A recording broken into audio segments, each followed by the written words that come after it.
Alright, who's here, man? Let me get a 5. Let me get a 5 if you're here, nice and early. I just love it. I just love that I have free will to tell you guys to type 5. I love that. What's up? Hello. Hi. Locotronic, Protag, Coco, Vero, Micro, Psy, Dylan, Schultz, Pizza, Steve, Moose, Hergblurst, Takari Jin, Anthony, Ian, hello, Schwing, Brandino, Obrelin. What's up, guys? Hello. Just finished watching yesterday's VOD. Thank you. How do you feel about it? Rapto. Yeah, sorry. Sorry to the people that had to go to Betty by. I get it. I understand. I do.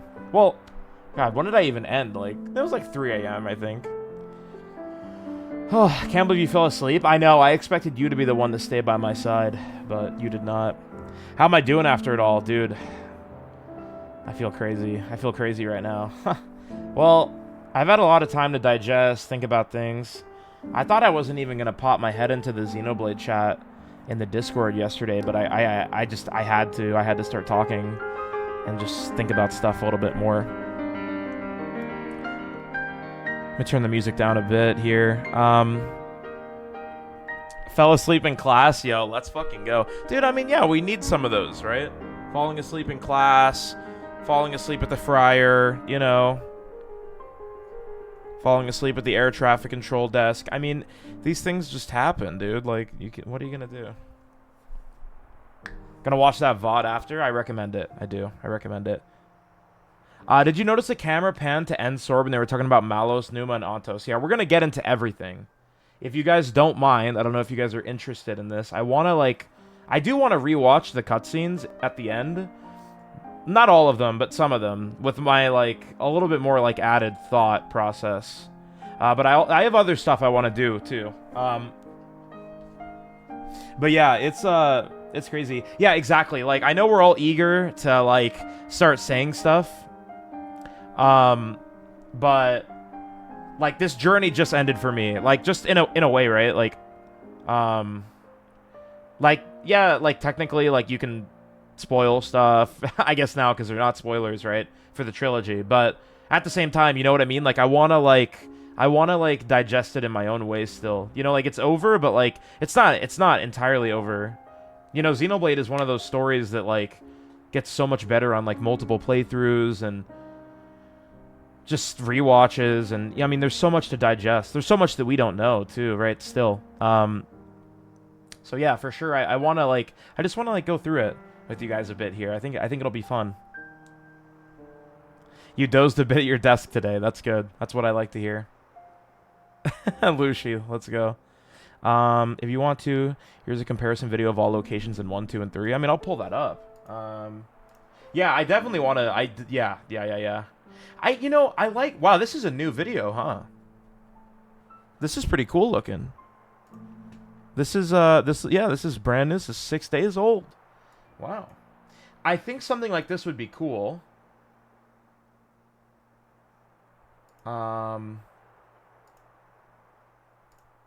Right, like there's so many of these.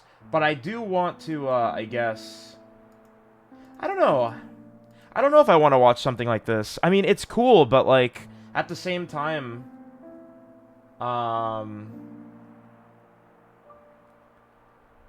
I don't know. Having it all handed to you like that doesn't sound very fun. You know what I'm saying?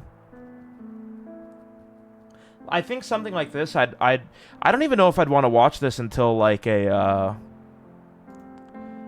second playthrough. Because what I plan on streaming 100%ing 1, 2, and 3 at some point. Yo, the first gifted of the week. Let's go. Loco, thank you so much for the gifted to Sparta. Very, very good gift recipient. Thank you so much. Really appreciate that. Thank you, bro. Thank you so much, man. Oh, I actually am at this number. Yo, and Specifin with the Prime. Dude, thank you so much, bro. Let's go, man. Little hype train. first thing in the stream. But yeah, no, we're gonna read some stuff. We're gonna do some stuff. The first thing I want to do... Maybe you guys can guess what it is. Hype train started. There's one thing I really, really want to do in particular right now that I've been waiting for a minute. You missed the ending? Fair enough, Cheebans. Fair enough. Welcome in, though. Good to have you. Sunray, yeah, I'm excited, too. Yo, little freaking hype train in this bitch, boy. Let's go. Level 1 train. Appreciate that. Punt Riku. Now, Riku is my friend, okay? I do want to start replaying 1, but it doesn't make sense, so I'm not gonna do that yet. Oh, man. Look at the fucking title screen, man. Okay. Just got to the origin appearing scene. Bro. Shit has been pretty intense on the streams, for sure. Riku comeback needs to be studied. 150 hours into the game, I get the lore drop about him. Absolutely crazy. How do I not have the cinema emote? Oh, feel free to link it to me. I'm kind of catching up on my 7TV emotes. I would more than welcome you using that. Okay. Okay. You've only played 15 minutes of Xenoblade Chronicles. What's going on? Yeah, fucking coming into this massive just dump of lore. Nice, thank you. Okay, I'll add that right now. It's a good emote, honestly. I think it's because I was pretty against adding, like, emotes that are just words, but, like, something like cinema has definitely been... It's had enough time to where I'm okay with adding it, I guess. Okay. Dude, let's go, bro. Dude, Specifin, man, I appreciate that, dude. And thank you for showing me that with your Twitch Prime as well. Yeah, I have legitimately zero intention of playing any Smash Bros. On stream. Like, legitimately none. I'm not going to play it at all this month. I'm not even going to play it off stream. Like, I'm done, dude. It's JRPG time. Okay. Yeah. Here we are, dude.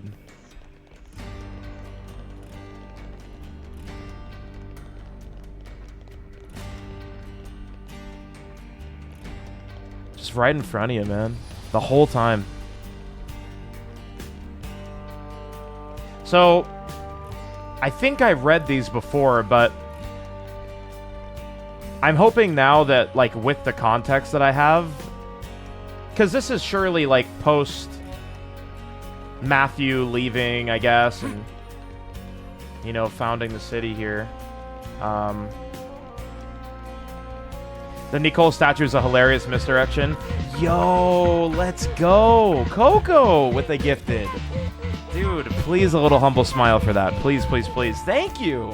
Oh my gosh. 27 super appreciate that. To the community. I think one more and we're hitting this level 2 here. Man, Twitch has made getting a level 2 train so hard now, man. Like, what the fuck? Thank you so much. Really appreciate it. Let's go. You're 1 away from the 10 gifted sub badge as well. Coco, let's freaking go. Thank you. Everyone thought that's Shulk? I mean, bro, like... and they aren't even wrong. It depends, Takari, on how generous people are feeling. That's true, Dylan.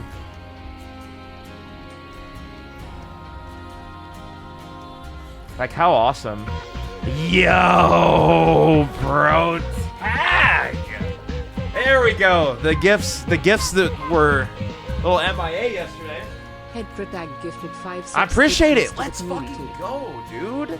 Thank you for the 5 gifted subs. Let's fucking go. 420 Blaze, dude. The big 420. Oh, the 421 Blaze. Okay. Yeah, sorry. I have to appreciate you guys so much for this. Thank you. Thank you, thank you, thank you. Yo, Geskill, what the fuck? Haven't seen you in a minute, bro.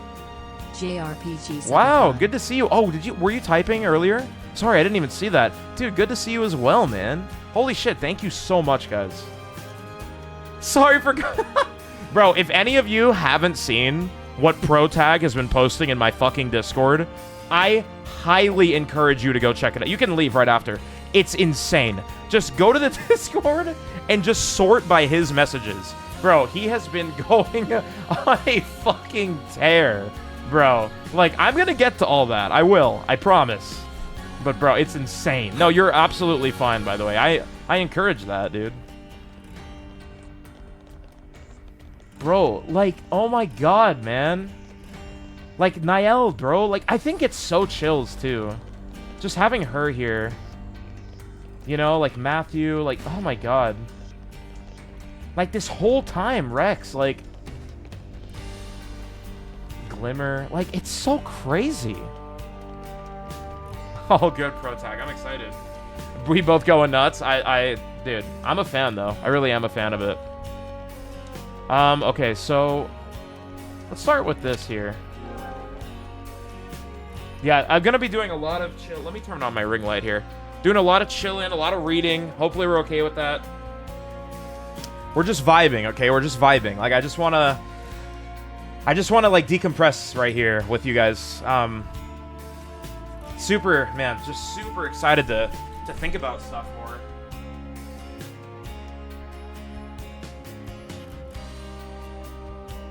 Something I want to say is, I feel like, after, you know, finishing Future Redeemed and everything, I think overall I feel pretty disappointed with the Mobius. I think the Mobius villains were, like, maybe my least favorite in the series. I mean, I think that it's very permissible, though, in, like, a lot of ways, but I really did expect more out of that. Zed is cool, the rest are mid. There were some cool ones. I mean, you got Dirk and an M, you know. Zed was obviously really good. It's hard to beat Egil, Zanza, Jin, and Malos. Yeah, it's true. It's true. Yorin. I mean, yeah. No, like, I think the Mobius, like, characters were good. But I think, like, the overarching, like, you know, at the climax, I mean, the battle against Zed is so good, right? But I think more than that, I think maybe even, like, Takahashi knew, or the developers knew, like, in the final battle, like, that the Mobius were, I'm not going to say underwhelming, but, like, you know, not as climactic or whatever. So I think that's why the battle lasted that long and, like, operated that way. You know what I mean? N is definitely the best villain in 3. Bro, I think N is one of the best written characters in this entire series. Like, it's actually genuinely unbelievable how good that character is written. I mean that, like, legitimately unbelievable. Like, probably, I think he might be the best. It's crazy. And his voice acting, bro. You really love Mobius with her different type of villain? I'm not saying I don't like Mobius, right? I think Mobius is, like, fine. But, you know, just stacking it up against the other, like climactic parts of the series, like, it's a little, yeah, it's a little, I don't know. But again, like, it's permissible. 20 seconds left on the level 3 train. It's like, surely we don't have a hero, right? It's like, surely we don't have a hero right now. N hits hard because it's mostly personal. Dude, N is... Bro. You know, it's just so cool. I have so many, like, thoughts and, like, things I want to get out there, but... Like, the whole part of Matthew at the end, too, being like, you know, this was a family matter through and through. I think it's so cool, like... I just have so many things I want to say.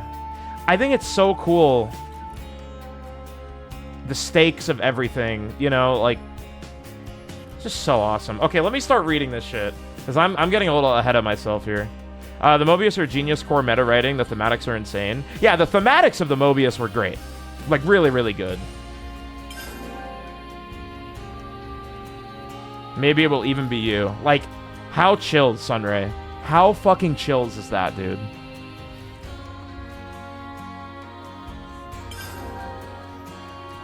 The Mobius that show their faces are okay, the rest are meh. Yeah, fair enough. I think it's really cool, too, gameplay-wise. Like, gameplay-wise, having, like, you know, a Mobius battle, like, all the time, and, like, a lot of side quests and the consoles, and, like, I think it was good. Like, good from a gameplay perspective. A lot of interesting fights, definitely. A lot of interesting fights.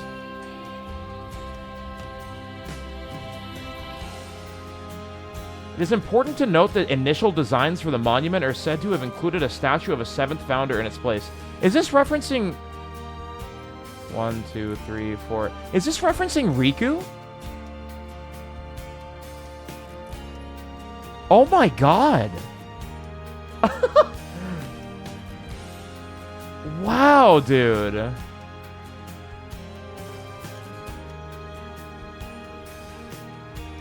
What a cool line. Riku hates being name dropped. He doesn't like all the... Wow, that's so cool. Remember seeing this room and having your own theories? The biggest one was that the 7th founder was Alvis.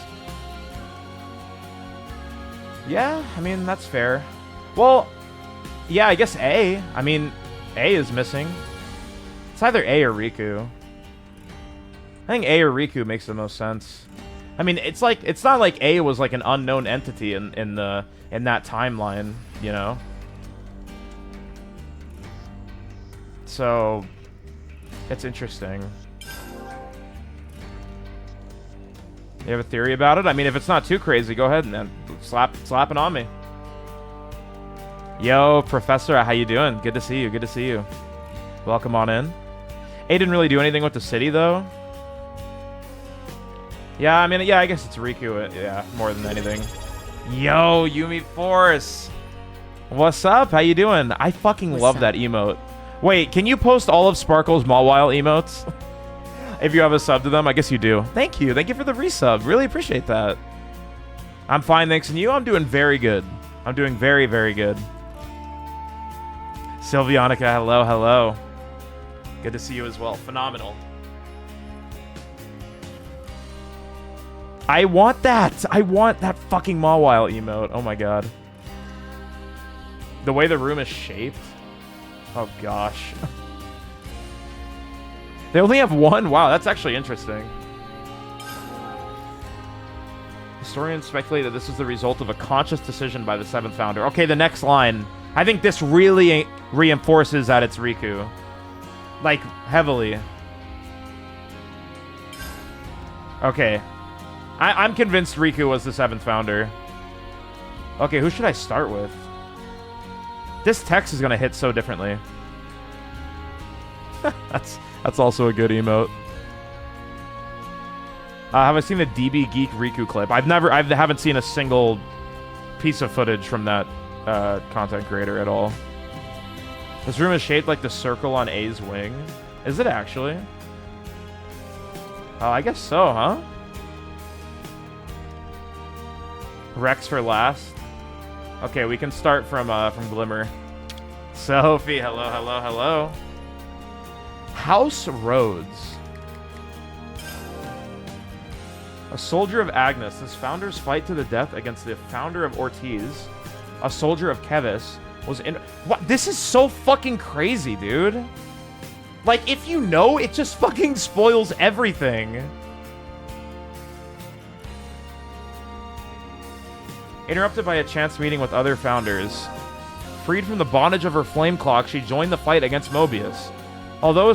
I literally could have just remembered all of this. Although a soldier, the founder is reported to have been exceedingly gentle and kind at heart. Her skill in the healing art... Oh my god, bro!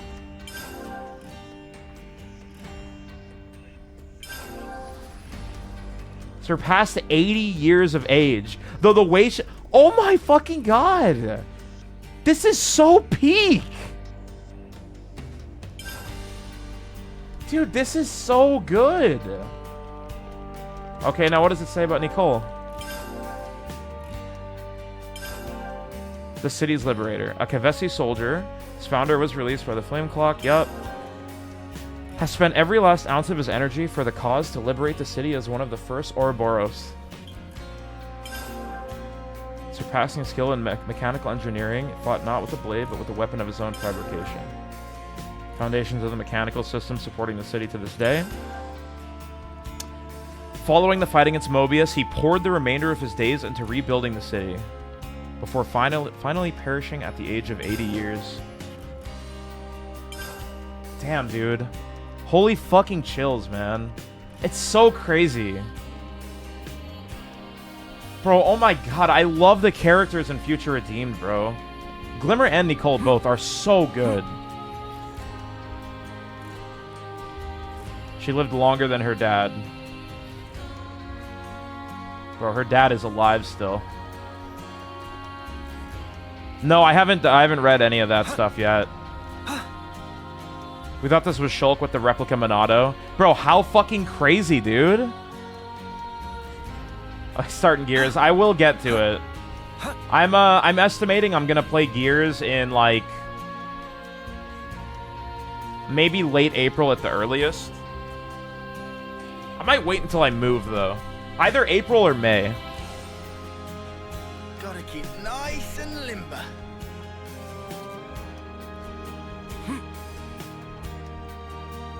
Shulk.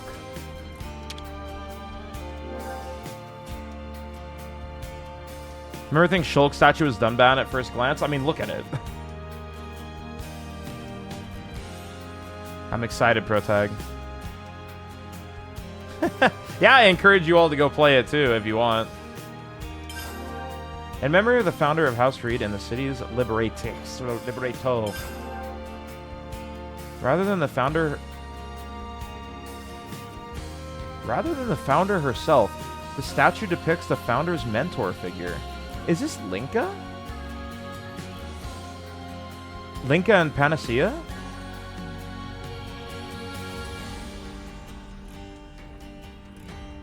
Or I guess Panacea and then Linka. Well, you guys got me. Hold on, I'm cooking, bro. I'm cooking. Hold on.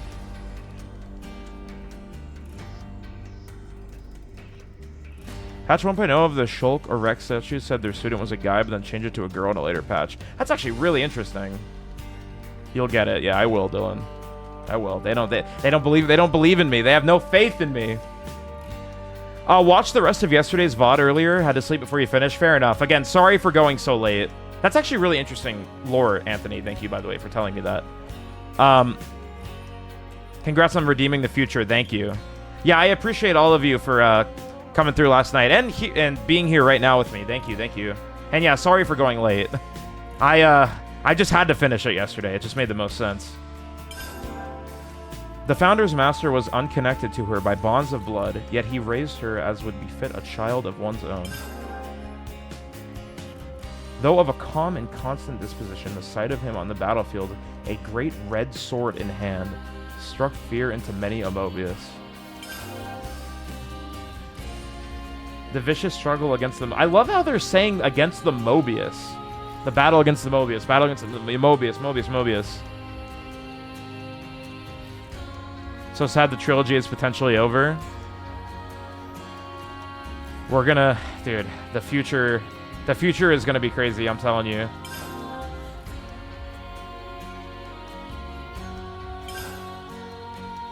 What a fucking goat, man. Alpha literally forgotten about. Didn't they say that would happen, though? Loki just the beginning of Xenoblade.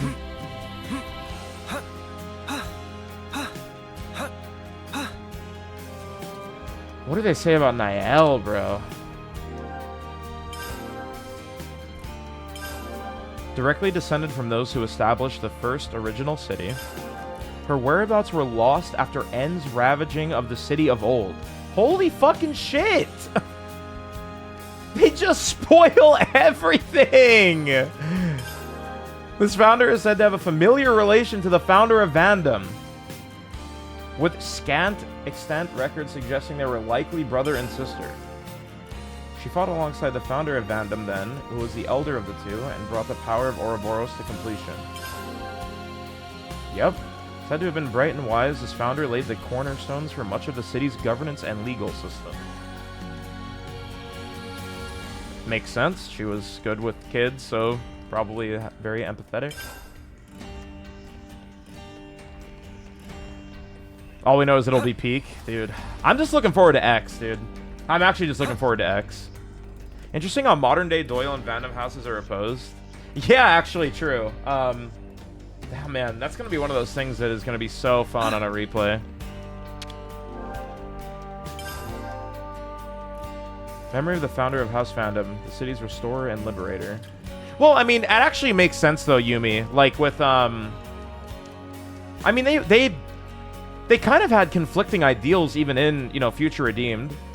You know, albeit Niall was being heavily persuaded by Alpha. At the same time, oh man, this fucking game is so good. At the same time, like, you know, it was still like something that she could get persuaded by. I mean, she picked up Ontos, you know, like, I can't believe I'm fucking at this point with this series where I'm just like, oh wow, this is crazy. An extension of their own ideologies. Yeah, exactly. Me too, Chivins. The original incarnation of the city was once laid to ruin by Mobius N's hand. The founder realized fully the power of Ouroboros. Once victorious, he gathered the old city's people, scattered to the winds, and re-established the city. It's the parallel. Like, there's just parallels in literally every single part of this story. You could see that as an arc. And that's something I want to talk about a good amount, too, is like, you know, was Alpha even wrong? But I'll get to that later. But, you know, it's just you're fighting for what you believe in. With the city restored, he left its government in the hands of the founder of Doyle and departed on a lonely expedition. Holy fucking chills. No records exist of his fate thereafter. Oh my fucking chill, dude. I actually just got one. Heirs of Vandom's lineage only returned to the new city several centuries later. Oral tradition has it that the founder was master of the classical art of fistfighting, and the scions of House Vandom carried on this custom to this day.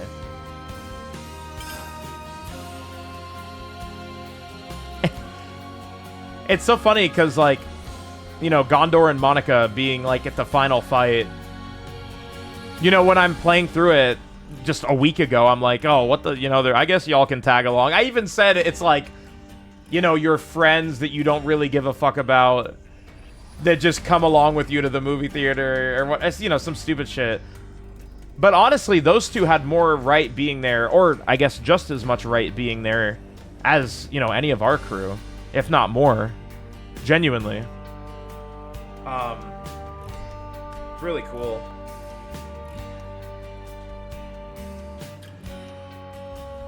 You wonder where the fuck he could have went? He found some friends, dude. Just disappeared with the fucking Numa core on his fists. Dude, that shit makes me sick. That green light of, like, energy. Like, I knew there was some Numa shit going on Prison Island before we even entered Origin. I was like, dude, no fucking way. And then... oh, that's so crazy.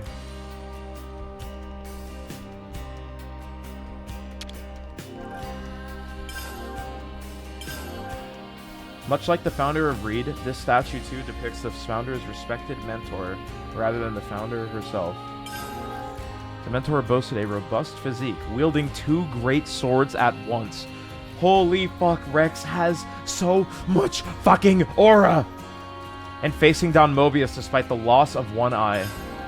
He lived his life an unsophisticated sort, broad-minded but impassioned, and is said to have aided the founders in the fight against Mobius, physically and spiritually.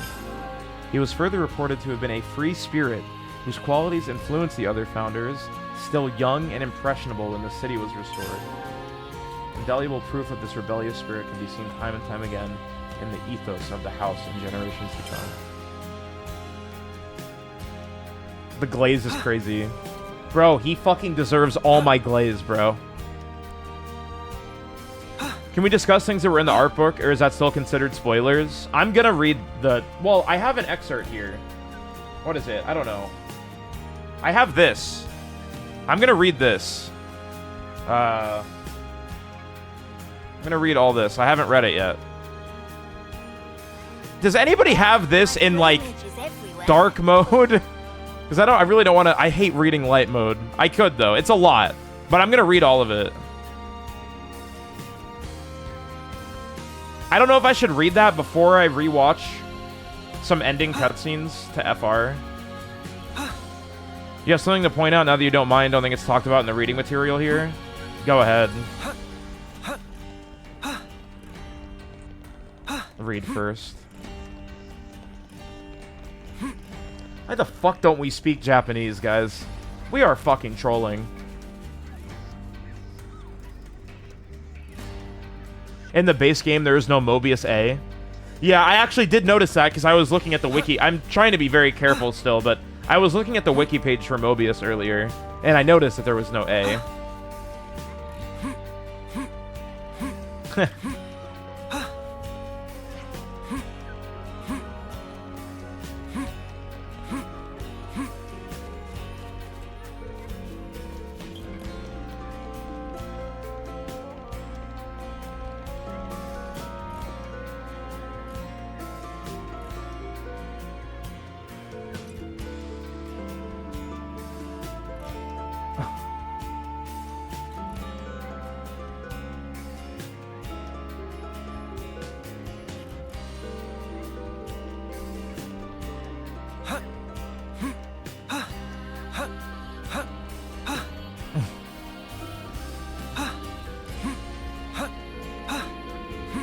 Didn't they say they wanted to localize the art book eventually? Is that true?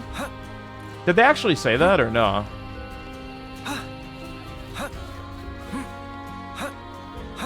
I remember that quest. No way. I don't think that sort of thing would just be said.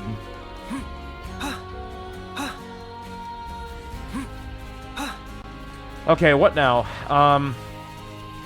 Jesus, dude. Should I read some stuff? Again, I don't know. I mean, I can read the light mode, I guess. I have a few things that Schultz linked me.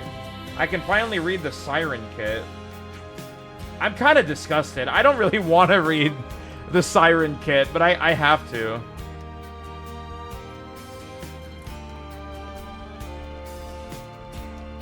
I unlocked something in challenge mode. What? Oh, yeah, I mean, I have that hero. I don't know if I'm going to do that right now. You read it before? I actually didn't read it before. I have not read it. If I said I read it, I was not being honest. I have not read it. I unlocked a thing by completing Future Redeemed in it. Wait, and where? Challenge mode? I've never even been to the challenge mode thing.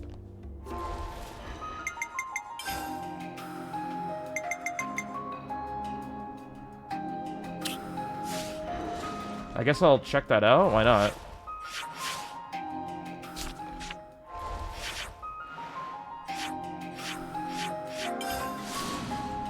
Did not get that hero in your first playthrough. I mean, I'm gonna do it at some point, but it's not super pertinent to me right now. Woof, woof, woof.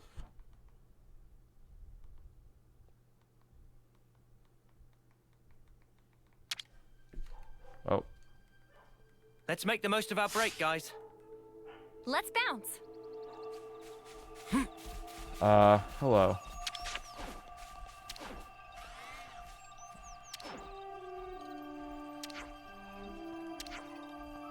Do you hear the dogs? I bet you do.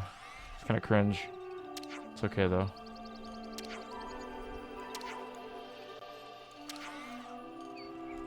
I do want to, like, do this, but I don't know when. This guy bugged in your game and is just called Missing. Is it still?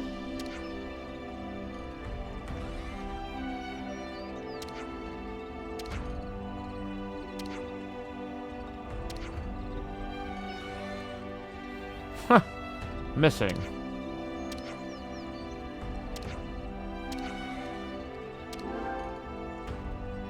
Talking to him after meeting... Okay.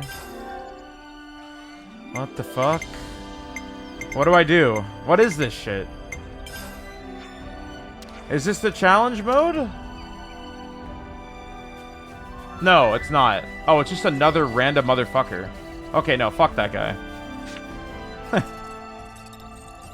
What a spark! This is voice. A light. Wow.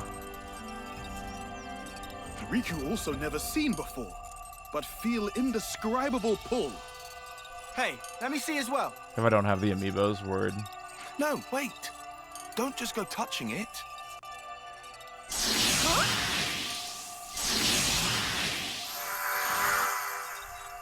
Is that not the Monolith Soft, like, logo, low-key? Like, before they all... It looks like it. I don't know, though. Who else fell asleep but still cried out loud to the VOD today? Damn, we are just back in this motherfucking place, bro. Where are we?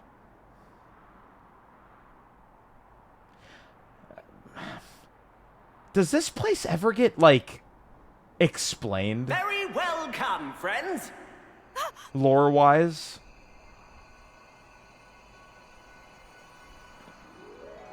I've been anticipating fateful day when friends would visit this space. Voiced by Adam Howden. That's fucking funny. It's a Nopon. Is Nopon indeed? But when is Nopon not merely Nopon?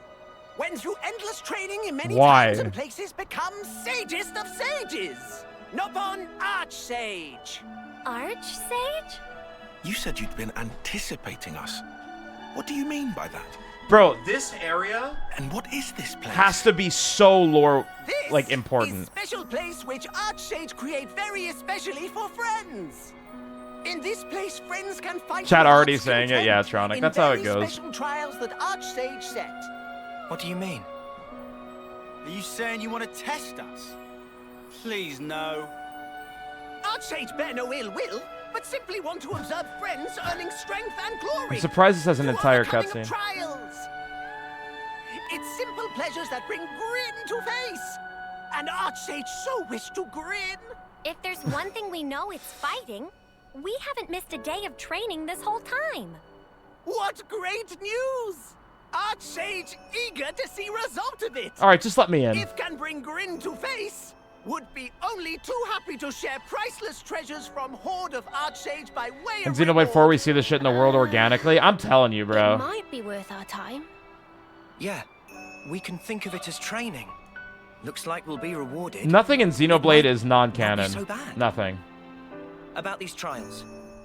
We can have a Yup, stab, Yumi. I suppose. Thankings! Archsage had every I was watching confidence Harry's would say stream so. earlier, bro. People spoil the fuck out of him. Archsage to issue suitably grandiose pronouncement. It's time for challenge battles to commence. It's time for challenge battles to not commence. Yup, the Nopon Archsage. So is this where the roguelike thing is? Cannot use auto battle. I don't know if I've ever used auto battle. I think maybe in the very beginning I did. Time to read. You guys excited to read? I don't think Shogun Fiora showing up in 2's challenge mode is canon. It low-key isn't, but like, it also low-key is.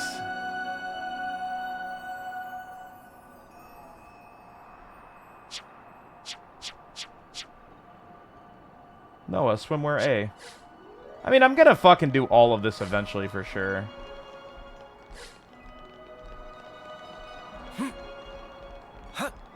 Like, tell me this place isn't relevant, bro. Why is it the same spot every time? To the land of challenge. Live Shulk reaction. Oh. Given to the Archsage's aides and pages in exchange for various rewards. I mean, I hope that, like, these fights are actually good. Like, the combat system of 3 is really strong. Though, I think it's kind of a missed opportunity to not have this sort of thing for Future Redeemed as well. So what am I looking... Well, what did I unlock? Prize exchange. There's so much choice. Okay, these are... Damn, bro. Boosts attack by 35. Class mastery? Oh, okay. Wait, that's awesome, actually. Rank the game's combat 1, 2, and 3. I fucking can't, dude. It's so disingenuous, but I'm going to anyways. 1 is the best. And then Future Redeemed, and then 3, and then 2. And then Torna. There you go.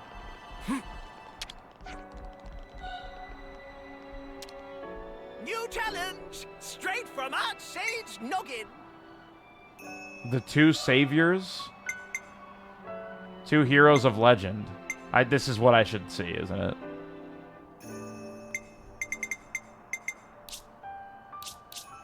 Future connected combat.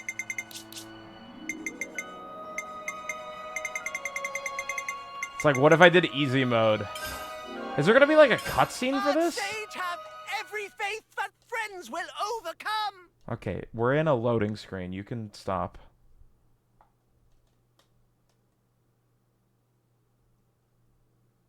Is this what I unlocked? I guess it is. I'm probably fighting against Shulk and, yep. There's no cutscene, I just am. The fucking song, wow.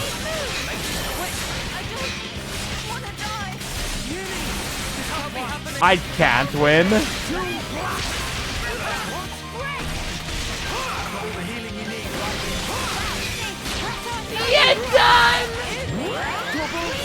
God Cleaver. Wow, this is sick.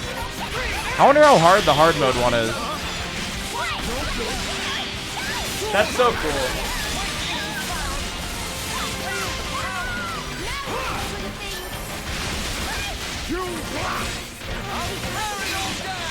Okay, well, I'm not doing this. That's the fucking... The first battle theme in Xenoblade 2. Also a very, very, pertinent one in that entire game.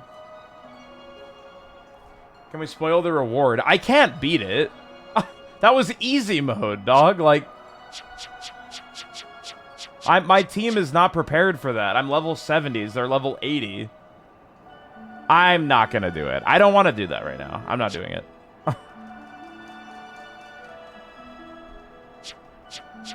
I don't have any intention to do this sort of shit. And for now. I want to do it later. Time to optimize. No, it is not. I am not going to sit here and optimize Xenoblade 3 combat. We need to chill right now. That's what I'm saying, bro. This is cool, by the way. Saving party formations. I mean, what's the reward? Do they become heroes? I mean... What's the reward? Yeah, exactly. I'm playing Monster Hunter tonight. They do? Yeah, fair enough. That honestly, kind of, I expected that. That's sick, though. That is sick. And then, wow, wait, that is, like, actually fucking raw. Who inherits them? Low-key, I didn't need that spoiled, but I know you guys wanted to tell me anyways. You don't get their classes. Oh, that's kind of cringe. That's cool, though. I definitely will do that at some point. Hero Rex's was busted as expected, though. Really? Damn, bro. I can't double spinning edge in the main game. Actually cringe. The way people get so excited to say spoilers needs to be studied. I was talking about this a little bit in my Discord earlier. I literally don't understand. Mod the game and play as heroes, yeah.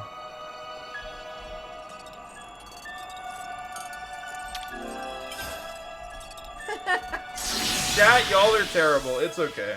It's okay. It doesn't matter.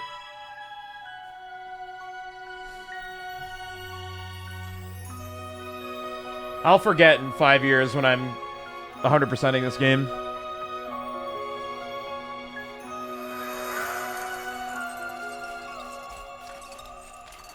Well, that's cool. I wonder why they picked this spot for the DLC shit.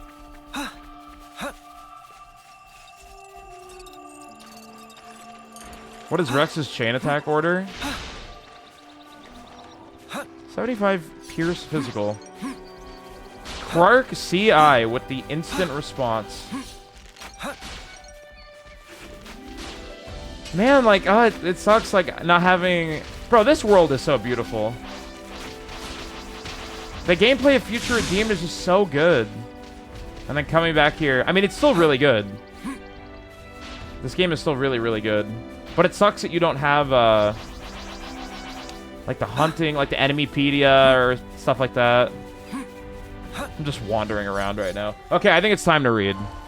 I think it's reading time. Yeah, I'm gonna read and then I want to watch some cutscenes. What the fuck is all this? Wait, what? Wait, hold on. I'm ADHDing real quick. Another ranking question. Rank the game's world 1, 2, and 3. That's so fried. Like, look, you know, I'm actually not gonna do this because I want to save more of the exploration for later. Fuck, I didn't mean to click that.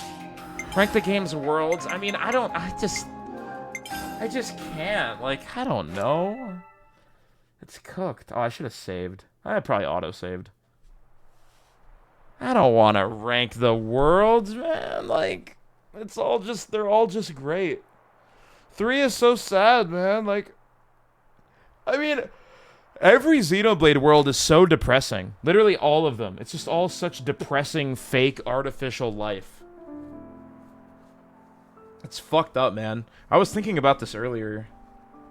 Literally every single world in Xenoblade, every spot that you think is comfy, it would be a nice place to sleep at in real life, take a nap at, is just a place of sadness and where people will die and get killed. I don't know, it's just crazy. Klaus fucked this up real bad. Bro, when he tried to redeem it with 2, that's the crazy thing. Okay, so what should I read first?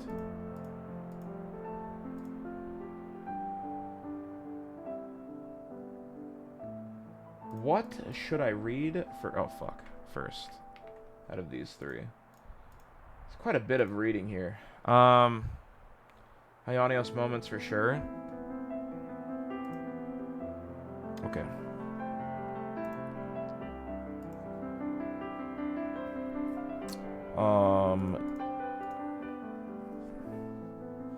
Okay.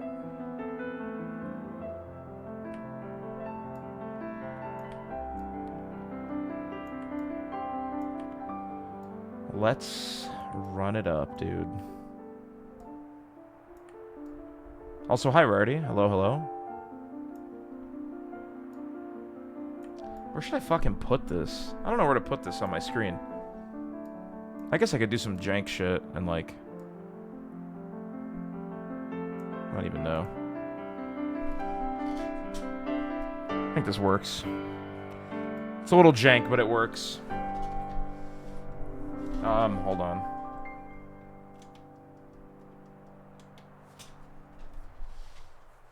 Yeah, it does. That does. This works. This is fine. Okay. And then we'll do this. Good. Okay. Oh my god, reading time! Yay! How do you get your friend to play Xenoblade because they think it's too anime? Here's the truth of it all. Somebody that already has that opinion cannot be swayed. Well, it depends. If they're like 18 or over and they have the opinion that Xenoblade is too anime to play, then they just will never be able to experience the true depth of it all. So it's kind of not even worth trying to get them into it. I don't think I've once ever not like tried something because of an art style. Like that's never happened to me.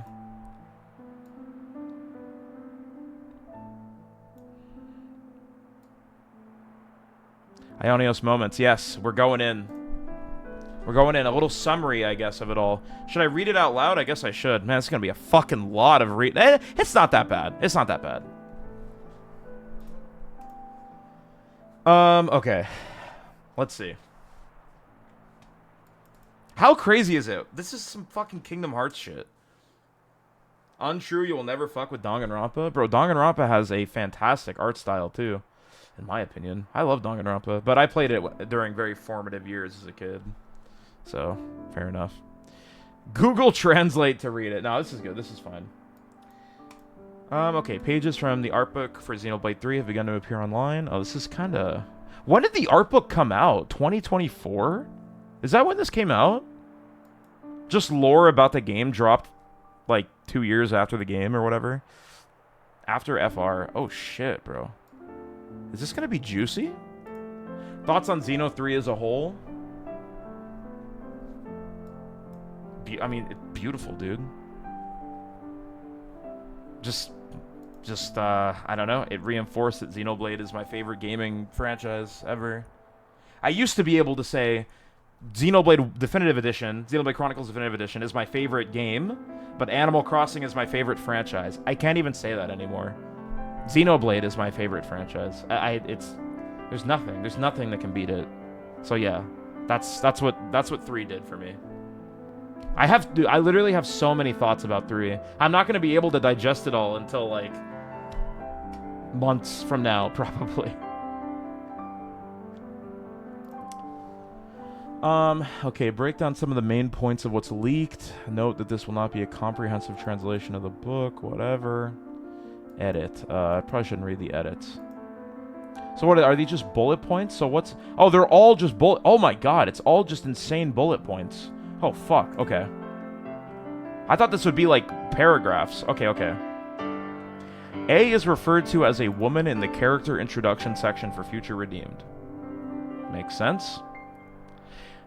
A caption, credited to an unnamed Monolith Soft employee for the infamous radio in Future Redeemed, states...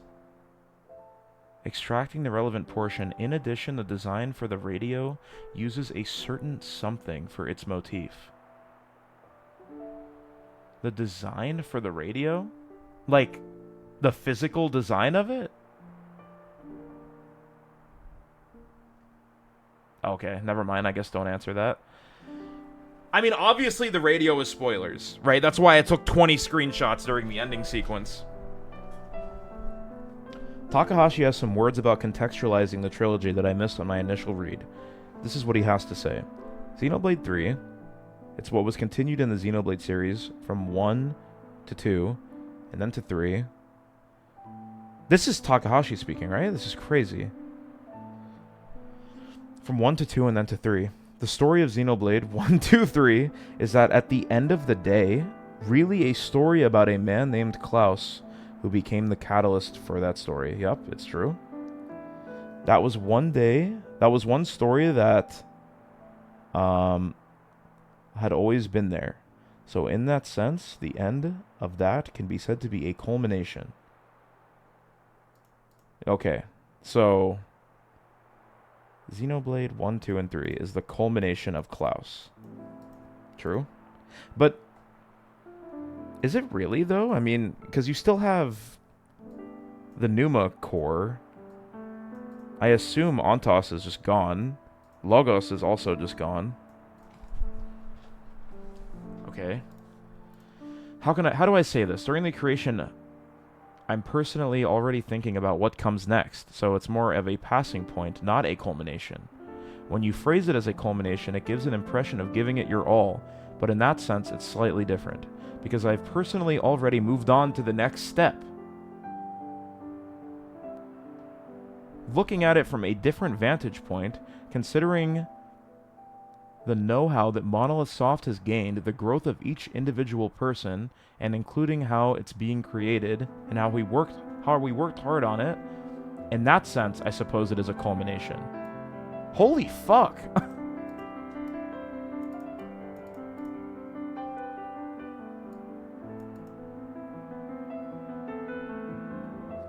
Xenoblade 4. Bro, he literally just spoiled that that Klaus saga ain't even done. But I guess it could... This is fucked. How accurate is this translation? This is very particularly phrased. After the above quote, he goes on to say the original idea was for there to be an entire town on each of the furnaces, but this was changed out of consideration for time, budget, and manpower. He wanted this to be a 700-hour game. It's completely inaccurate. Takahashi actually said the exact opposite of all this. I know you're trolling me, but like low-key, like, I need you to confirm if you're trolling me or not. Because this is a ridiculous fucking paragraph. I mean, it's not even like obviously, like, this is generally what he means, but I feel like the particulars of each word here is very important. You're trolling. That's such a good usage of those emotes. Dude, that's fucking crazy. Now how you read it personally, you feel like he's talking more a culmination as a project rather than story? Yeah, exactly. Exactly. That's what that's exactly what he's saying. That's what it means. Oh my god, dude, what the fuck? I need to stop reading ahead. Takahashi thanks his staff for working on the game remotely, implying at least some of the work from Xenoblade 3 was done from home during the pandemic. Makes sense? Yo, Cattail, what's up, dude? Regarding the Black Fog, here is Takahashi's quote. Looking at the survey, the first thing that can be answered, I believe, is regarding the Black Fog. Basically, it's a sign that the worlds of 1 and 2 are approaching. Okay.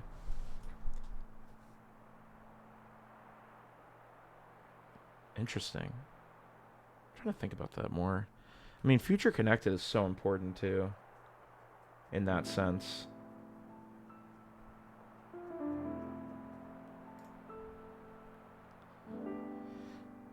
Those signs are appearing in another world, the opposite world. For example, in Xenoblade Definitive Edition, the Fog King appeared on Shulk's side. Looking at it from a different perspective, a similar phenomenon was occurring on Rex's side. Just that this wasn't portrayed.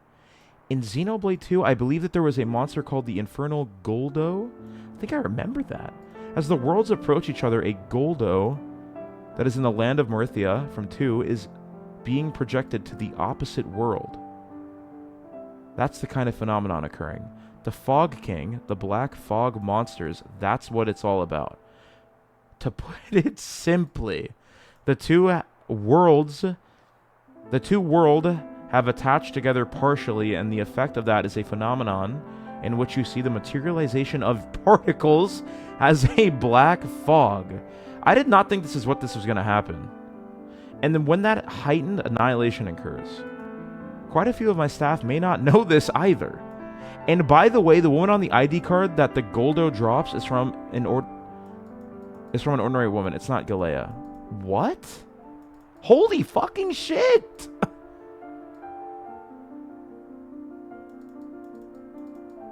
And by the way,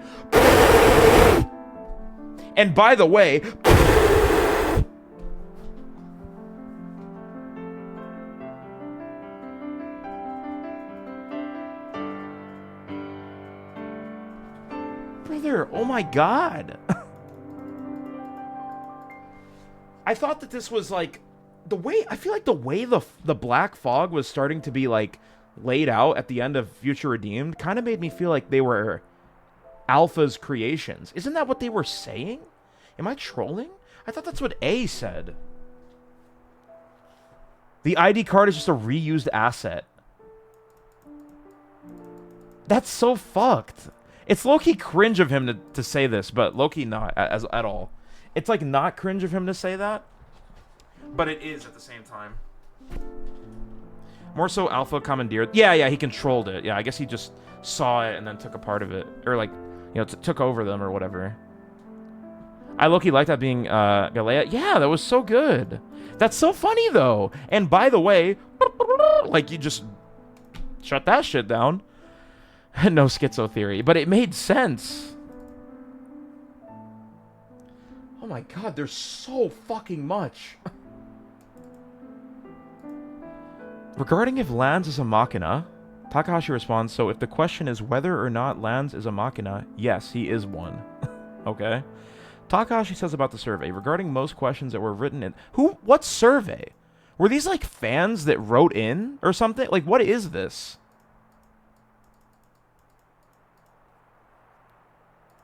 Why did we not write in? Why did we not apply to this? Are we trolling? I made this. What's up, Chems? That emote is what you're saying? Or you made this? You did, you think. Takahashi says about the survey, regarding most questions that were written in the survey, almost all of them have proper answers. However, I'm just not answering them now, since I don't think it's necessary at this point. Do we have an idea of all of the questions being answered? Or, like, being, like, pitched? I don't think it's necessary at this point. Yeah, I mean, you don't want to spoil the world. So for those sorts of things, well, if Monolith Soft is fortunate enough to continue creating things in the future, then I think we may be able to answer it at a certain point. Bro, how old is Takahashi? How old is he? I need him to be 50s? Okay, that's good. That's actually clutch. 50s is clutch. That's good. That's fine. That's not old. 50s is good. That means we have time. We have time. He can make, like... Yeah, we get... Yeah, at least, like, 30 more years. 58 to be precise. Okay, it's kind of cooked. 58, that's bad. That's bad. No, we're good. We're good.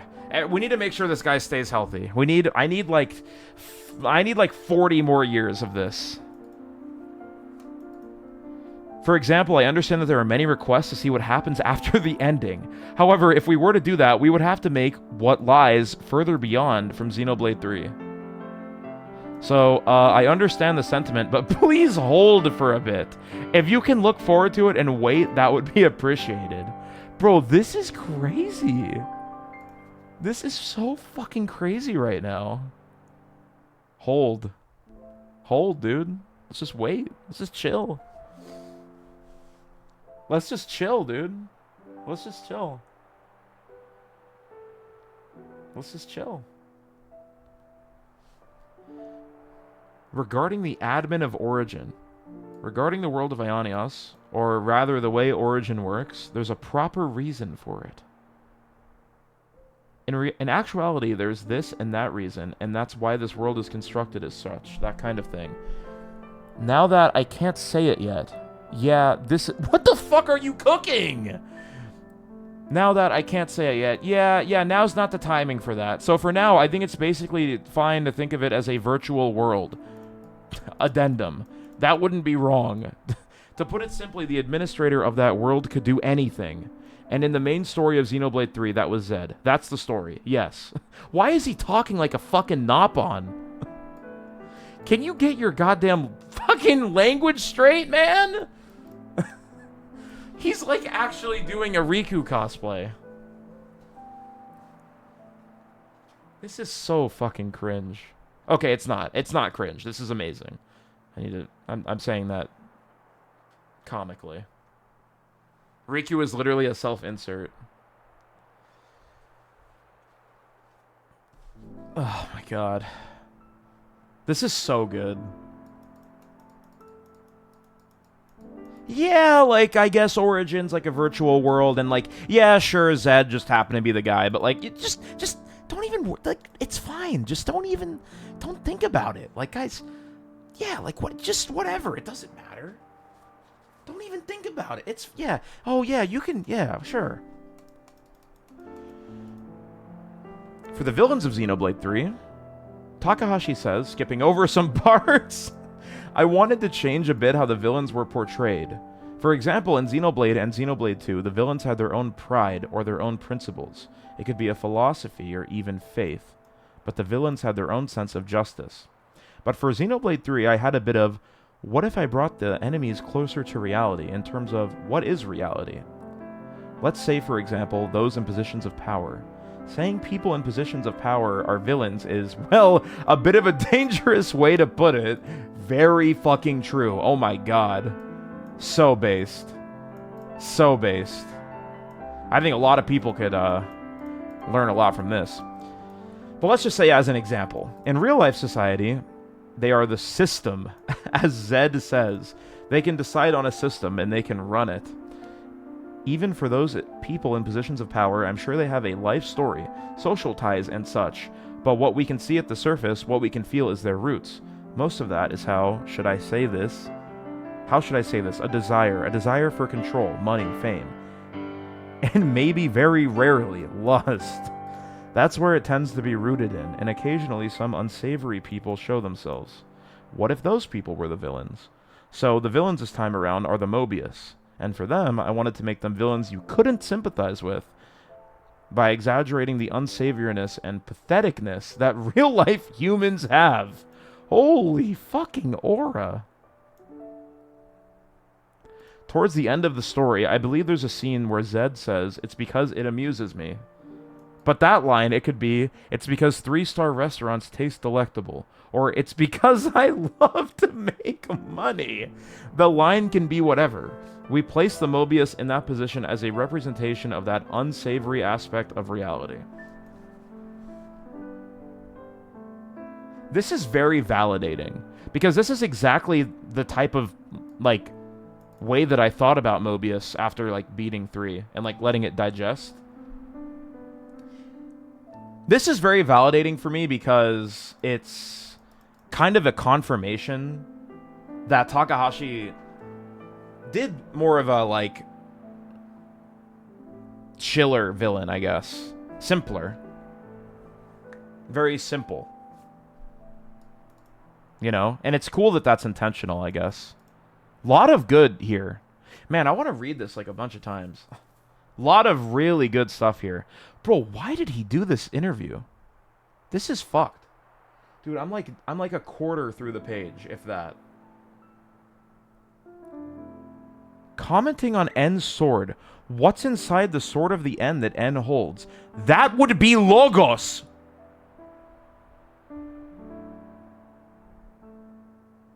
I mean, it's Malos, but Malos for the time being is dead or has disappeared?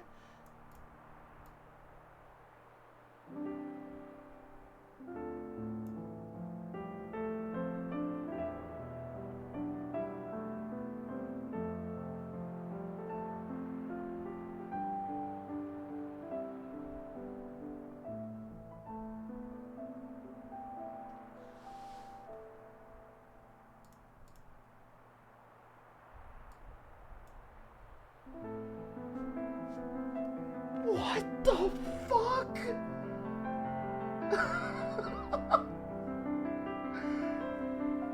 What the fuck? Brother, you can't just say this!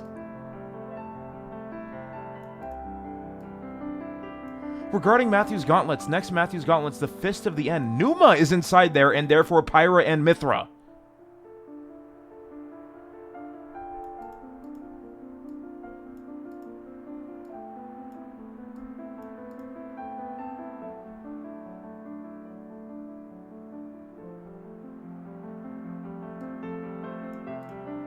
Regarding Lucky 7 and Lucky 7 which Noah came to wield, this is actually, this is not mentioned within the story, but Fiora is inside of it. I actually got this spoiled to me earlier, an hour into fucking watching Harry McIntyre's stream. Somebody just highlighted, Monado Boy, this is literally their Twitch name, it was like Monado Boy 0x2, highlighted a message and said, "Oh yeah, Lucky 7 is Fiora," right when he's at Fallen Arm. Literally right when he's at Fallen Arm. I read that earlier today. But also, what are you cooking? This is actually, this is not mentioned in the story. And this is? And this is? Purple. Actually, it was always the color purple, which you were supposed to know that that was Logos. Like, if you didn't know that, then you were a little silly.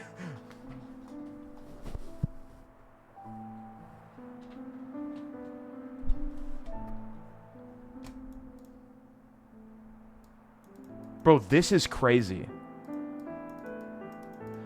Dude, oh my fucking god. What the fuck am I reading? I mean, it's Malos, but Malos for the time being is dead. Well, actually, he's disappeared. Well, as to why he's there, I mean, I just... Go fuck yourself. Like, what the fuck? I don't know, I just don't want to, yeah, I don't know. I don't want to talk about it. Yeah, whatever. Yeah, bro, he's literally Zed. He is Zed. Because it amuses me. Oh, because I like to make money. I love to make money. This is you, bruh. Yeah, I don't know, whatever. He's just dead. Or not. I mean, maybe he's not. I don't fucking know.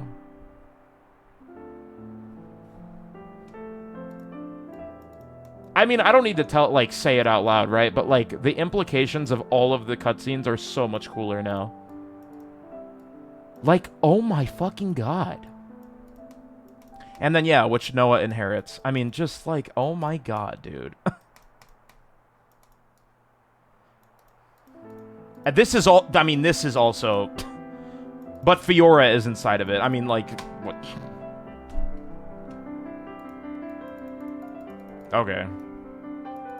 In regards to the above statement about Lucky 7, nobody that was present for the interview seemed to be aware of this information, and this statement caused a bit of a stir with them all simply asking in response, Fiora?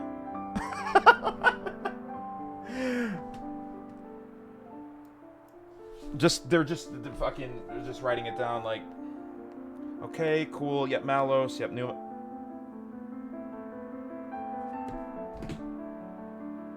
Fiora? Fiora. Fiora?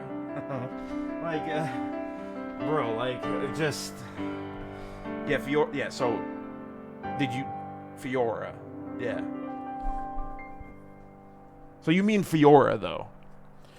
Elaborating on it, he states, while some people like Shulk and Rex appear in this world in the flesh, some people appear as an object, and that is an expression or reflection of their traits or thoughts. Things like, how can I change this? This is crazy!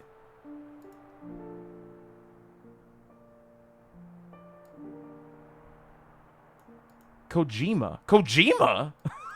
Okay, hold on. That's definitely not Kojima. Kojima asks Takahashi, Noah threw it into the ocean at the end of the game. Was that okay? And Takahashi responds as follows. Bro, I don't want to keep reading, man.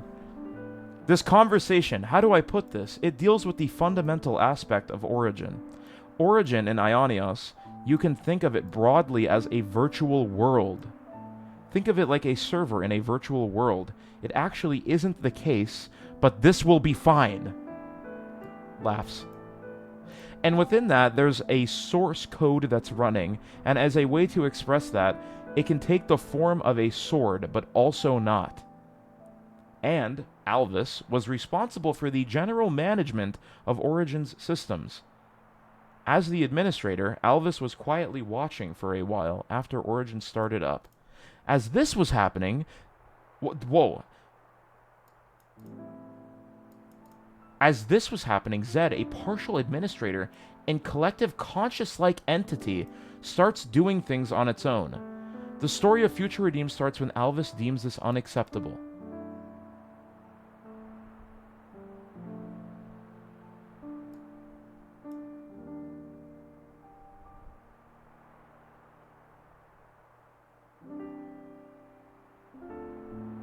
This, like... Wow. What a fucking reveal.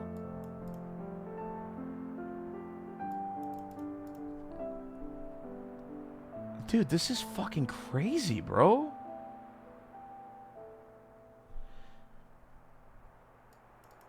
Continuing, he states, bro, I literally woke up today, I'm like, oh, finally I can digest everything, I feel good. Bro. How many post-discussion streams are we gonna fucking need, bro? How many? How many do we need? Oh, Christ. Continuing, he states, many things happen after that. But Alvis, note who he's talking about specifically is not named, but I assume Alvis, or more specifically A, ends up siding with Shulk & Co., so there was no longer a general admin, and so Zed replaced that position, and that's why Zed can mess with the source code, making the human lifespan 10 years and observing it because it's amusing. Holy fucking shit, dude. And things like that, although the whole 10-year lifespan thing was a change he made to the code prior to Future Redeemed. Basically, you can do a lot of things. He can be brazen about it. When thinking about what can be done to break that source code, this is where you use external powers. I believe this was stated in the story, but a kind of power that exists outside the flow will be necessary.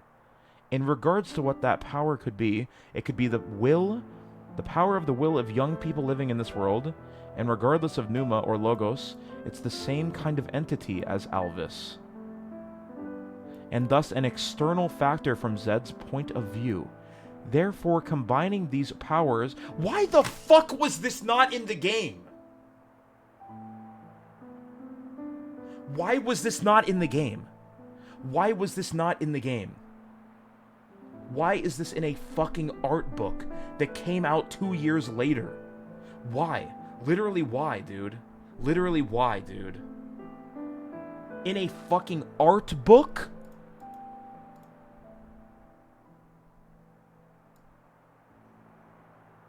That would be the broad explanation of origin-related things.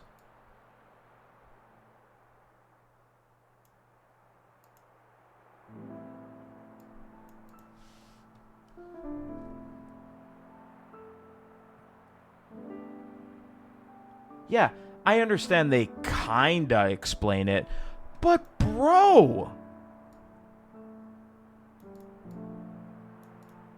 Like, I get that they kind of explain it, but this is fucked. I mean, I had the idea that Zed was like a rogue person working on the Origin project. Like, I had that idea for a very long time, but a collective conscience.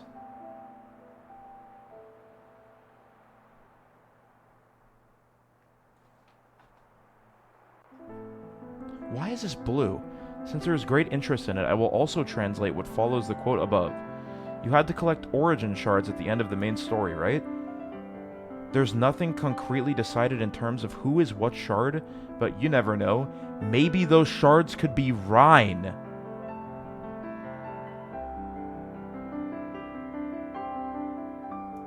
In broad strokes, if you think about it in this way, it shouldn't be wrong.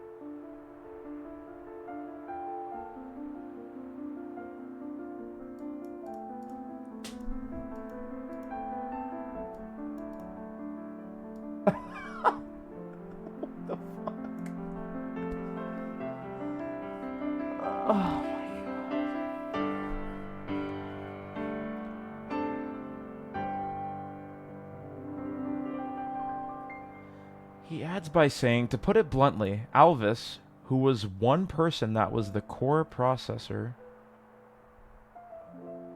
as well as the processor of the Monado, Shulk, and similarly, the processor, no, the partner of the same processor, Rex.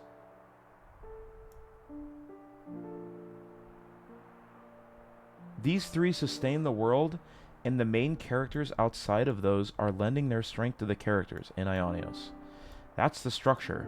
So when Noah throws Lucky 7 into the ocean at the end, he was like this. He was pondering like this before throwing it. That was like saying thanks to the sword, thanks for everything, that kind of thing. Something like the battle is over and a new world is starting, thank you. And thus it's liberated. Returned to the world. It was returned to origin. Yeah, of course, Chibins. For sure. I'm in the same boat. I'm in the same line of thinking. But it's funny how he says it. In broad strokes, if you think about it this way, it couldn't be wrong. Like, the origin shards were Pelu Pelu and Juju. But, you know, like, who's to say?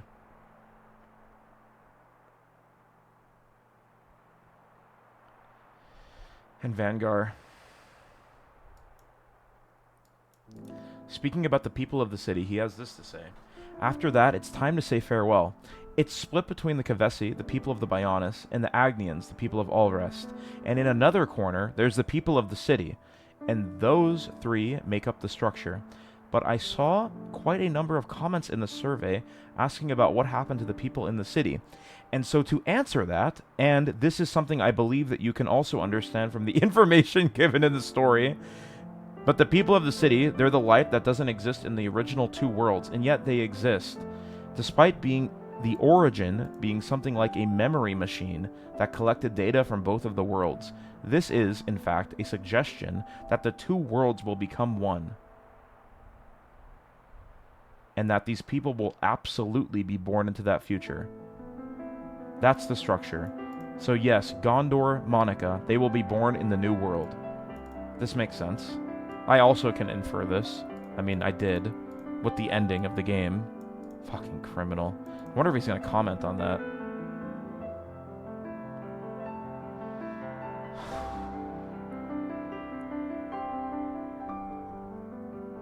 He did call those people dumb.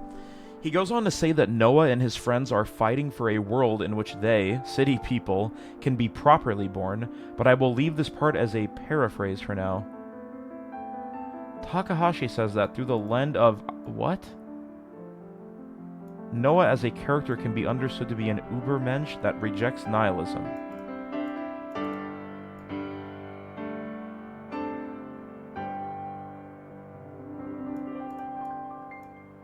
Okay.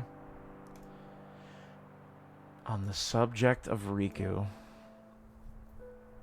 he says, Riku, he's sly. He's doing all these things while completely understanding everything that's going on.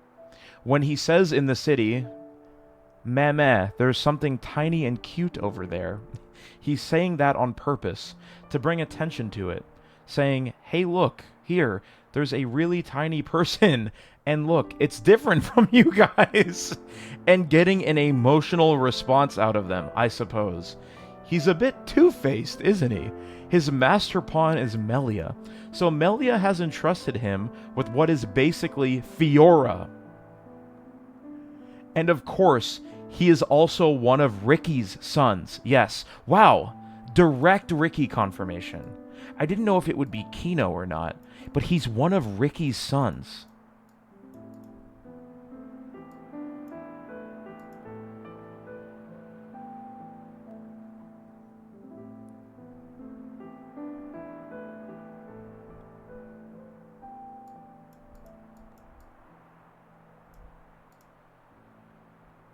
Speaking about Riku's explanations about the Lucky Seven and its grandiose origins, specifically about the line 7 legendary swordsmith pawn over a course of 7 years, forged from 7 types of steel, Takahashi says those were convenient lies.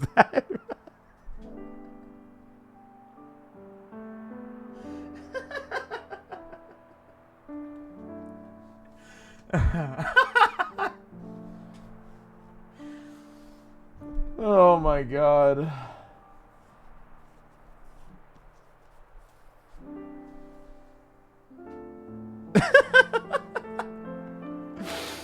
Oh my god, dude.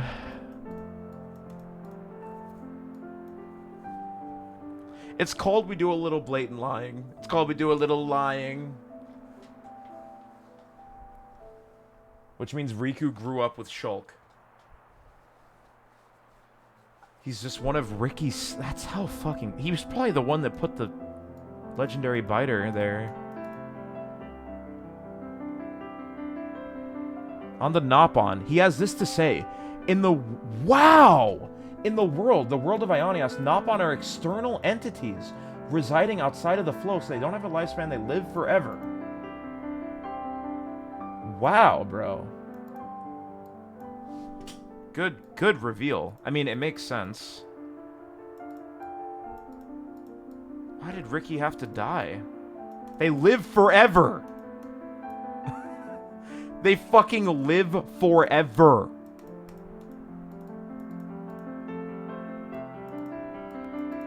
This is just fucking bullshit, dude.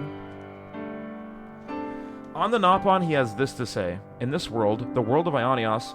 Wait, I already read that. What am I doing? Speaking on this subject, Kojima notes that some survey responders asked about why Shulk and Rex have lived for such a long time, to which Takahashi responds, Shulk and Rex have lived long, have they? Haven't lived long, have they? Origin is only a recreation of the worlds that used to exist. And if you think of them as being emulated, they should only be able to live what their lifespan is. Shulk and Rex, they defeat Alpha some years after returning to Ionios.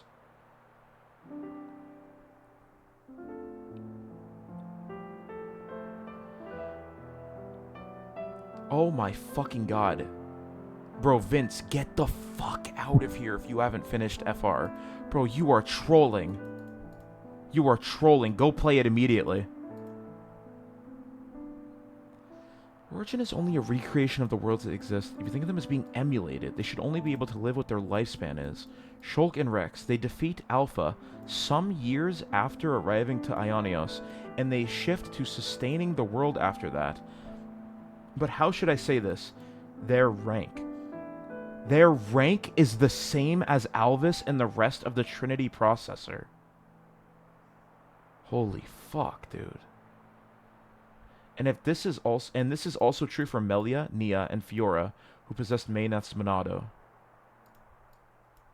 In other words, if the admin handles it, anything can be done.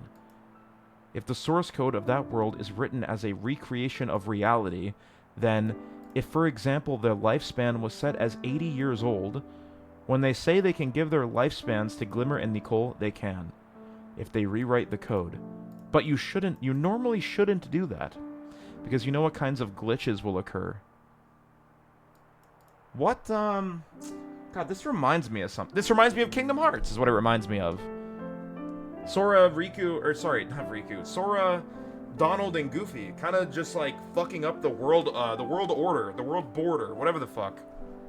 It's the same thing. It's the same sort of idea. You shouldn't do it. It's against the rules. Or, like, and this is Kingdom Hearts 3 spoilers, but...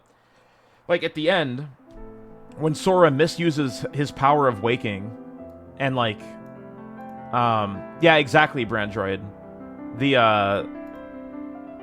Sora misuses the power of waking, and he knows that he's intentionally misusing it, and then suffers the price of never being able to go back to his original world. It's very, very similar here. Oh, but Kingdom Hearts 3 has a bad story, by the way. Says people that probably dick ride Xenoblade, which is valid to dick ride Xenoblade. I'm doing the same thing right now.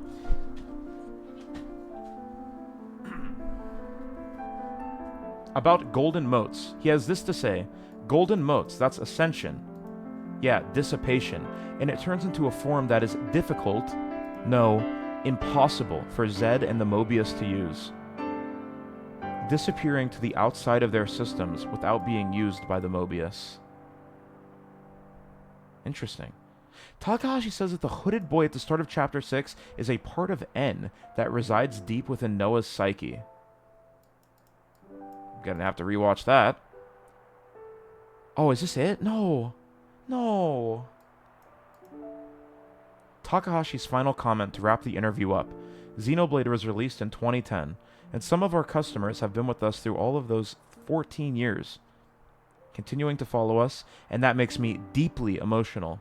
The only thing I have to say to that is thank you. We would like to continue with the expectations of those who have supported us in that way. With up to Xenoblade 3 finished, I'm sure there's plenty of customers who feel that this isn't enough. They want to know this or that. That's you guys. And me. And that this book isn't enough to cover that, but we have heard those voices from our customers loud and clear. Gradually, I suppose, or in the future, during the creation process, we would like to respond to those voices. So please, look forward to that. That would be it. Yes.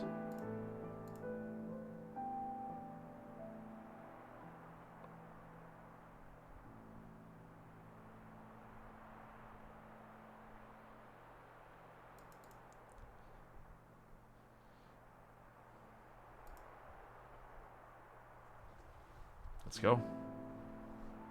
Let's go, bro. Damn, that's fucking crazy.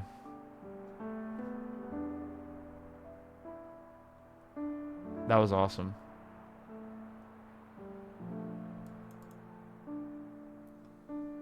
That was fucking awesome, bro.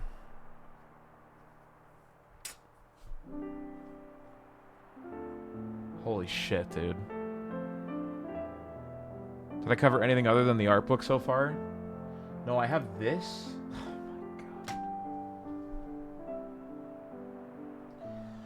I have this bullshit.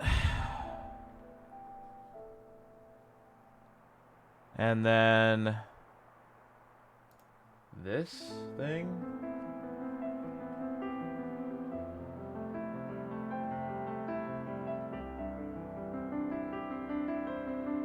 Surprised I never read it. I think I skimmed it before, but as I was reading it, I was like, what the fuck? And then just stopped. I'm gonna read this, I guess, very quickly. In Gondor's Path, there is a scene in which Gondor realizes that En is his father and starts talking to him about his mother. This seminal moment in the series serves as a catalyst for many of the events. I believe that there is a mistranslation / confusing translation in the aforementioned scene in localized versions that makes the point of the scene unclear. The relevant section starts with Gondor asking En about his mother. The top is my near literal translation and the bottom is the English localization. Gondor is asking about... Okay, does mother know about this? Can I zoom in on this more?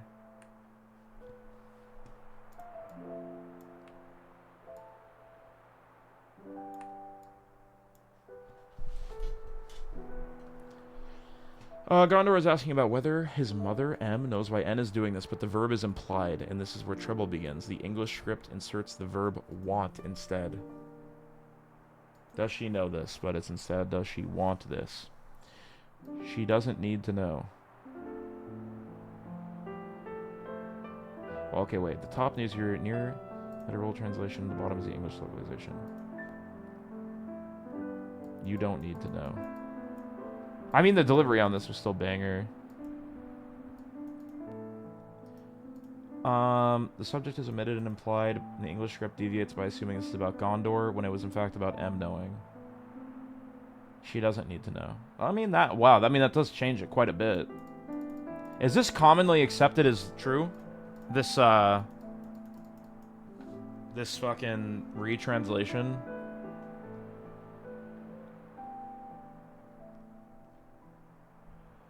Subject is omitted once again, and the subject is interpreted as being you or N when it is actually Gondor. Gondor is assuming that if his mother were here, she would tell Gondor to go with Alpha and abandon the olden ones.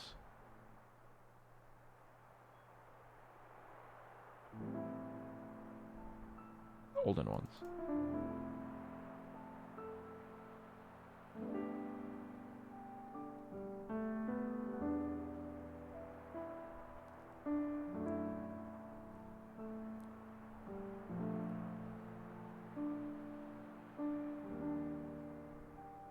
To summarize the scene, Gondor stops En from killing Niall, Alpha. Gondor is faced with a choice between remaining in Ionios or going with Alpha and abandoning Ionios, as well as everyone in it. Gondor assumes if his mother were here, she would tell him to go with Alpha. But Gondor doesn't like either of these choices, and he uses his Ouroboros powers and lunges at Niall, causing a massive explosion that splits A from Alpha and destroys the city. He entrusts... This is so good. He entrusts the legacy of his decision / path to Matthew and perishes. The scene that immediately follows the flashback / origin memories has Matthew berating En about him misunderstanding Gondor's true intention. Matthew calls him an idiot because En seems to think Gondor did this to keep Ionios going, when in reality, Gondor did this because he wanted to save everyone from Ionios, not just one specific group of people. He'd never side with the likes of you. Seemingly comes out of nowhere because that's not any point. There is not any point in the English script in which one would reasonably think Gondor was siding with En or Mobius. Okay, yeah, this is good. I mean, yeah, it's a nice little thing. That was definitely worth.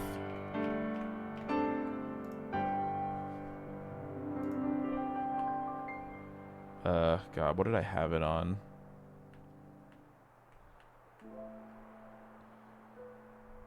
Seems nitpicky. I mean, it is. Of course it is. It's very inherently nitpicky, but I think it's fine to be nitpicky there. Personally.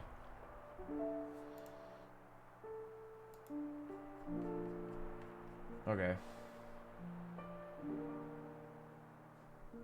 Yeah, I do think I may have skimmed this before, but I never fully read it, and it'll be crazy now. How's my evening going? It's going okay, Walt. Thanks for stopping in. How we doing, guys? How we doing? Are we okay? This is crazy, bro. Getting cozy here. Little blanket. I want this. How much is this?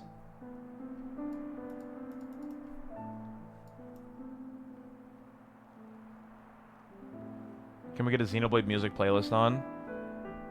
This will be the last thing, and then I want to watch a few cutscenes. Your mind is still blown that Lucky 7 is Fiora? I mean, what the fuck, dude? I'm legitimately gonna need, like, over a week to think about all this. I should buy this and then do a stream of me building it. I've never built a model kit in my life.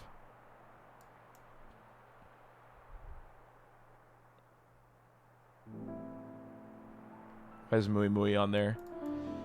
Bro, just... Let's see, man. Whoa, whoa, whoa! I just read the word Xenogears. Can I read this? I just read the fucking word Xenogears.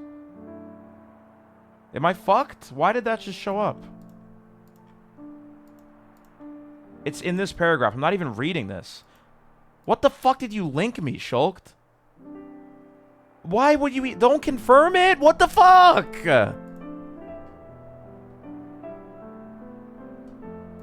What the fuck?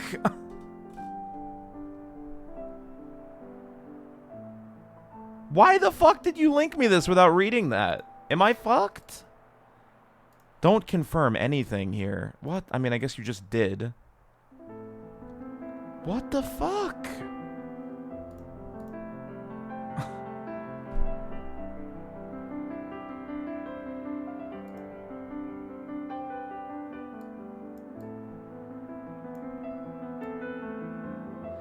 You'd say skip this for now.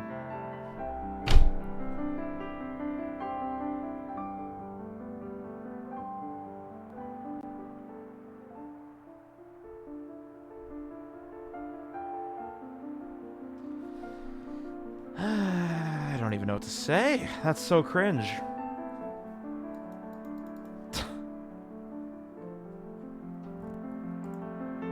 That's so cringe.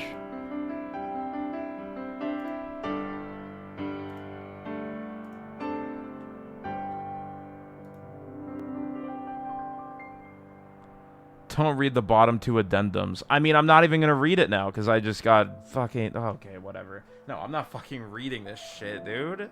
What the fuck? There's no reading it. There's no reading it. That's so cringe. Okay, whatever. It doesn't matter. I mean, it does. It matters so much, actually, but... I mean, I just gotta not think about that. Fucking hell, bro.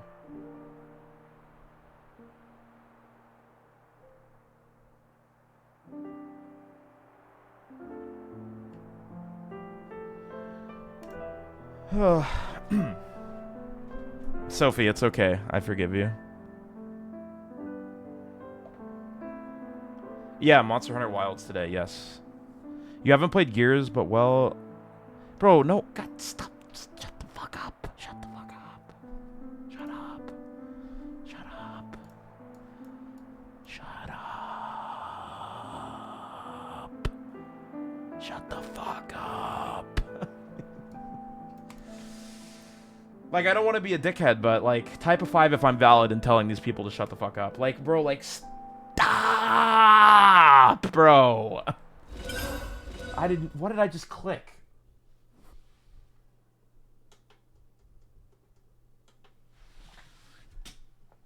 I'm sorry. I'm sorry. I don't want to be mean. I don't want to be mean. I don't want to be mean. But, like, come on, shut up. Shut the fuck up. Challenge mode time. I'm sick, dude. Okay, whatever. It doesn't matter. It doesn't matter. You know, it's funny. I mean, I'm a streamer. I'm a streamer. This sort of thing happens. I'm streaming very delicate JRPG information. Okay, I understand. Okay, this sort of thing is bound to happen. It's bound to happen. Okay. No, I know achievements. I know what you mean. I'll react to the trailer. Oh my god, I'm fucking ill, dude. Okay, it's fine.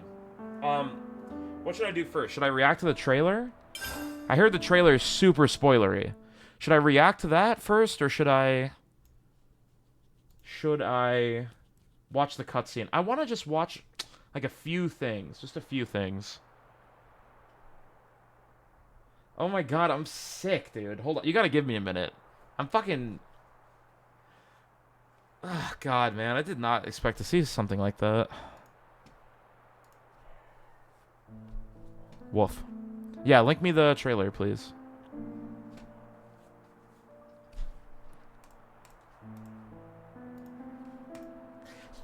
Shut the fuck up! Shut the fuck up! Shut the fuck up! Alright, we're done. Okay.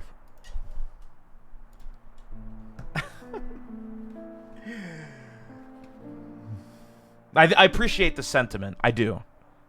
I do. Thank you. Nintendo Switch. I'm sorry. I'm sorry. I'm sorry. I'm sorry. I don't want to be meanie. I don't want to be a meanie guy. You know what I mean? I don't want to be a meanie guy, but I kind of got to be a meanie guy. Nintendo Switch. Outdated system. I need like a... Let's see. I need like a better overlay for these sorts of reactions. Oh my god, these freaking things. Sure, this works. Xenoblade Chronicles 3 Future Redeemed coming. Did this just release like randomly on the website for... Or not the website, I guess, but the YouTube channel? Yeah, I never clicked on this ever. You love this trailer. Let's see. Let's check it out. Okay, starting off strong. Massive spoiler instantly. Cool. Okay. Niall, the future.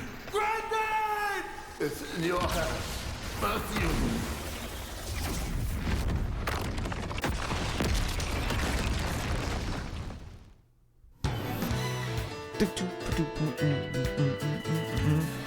Okay, that's a little cooked. You probably shouldn't be showing those characters.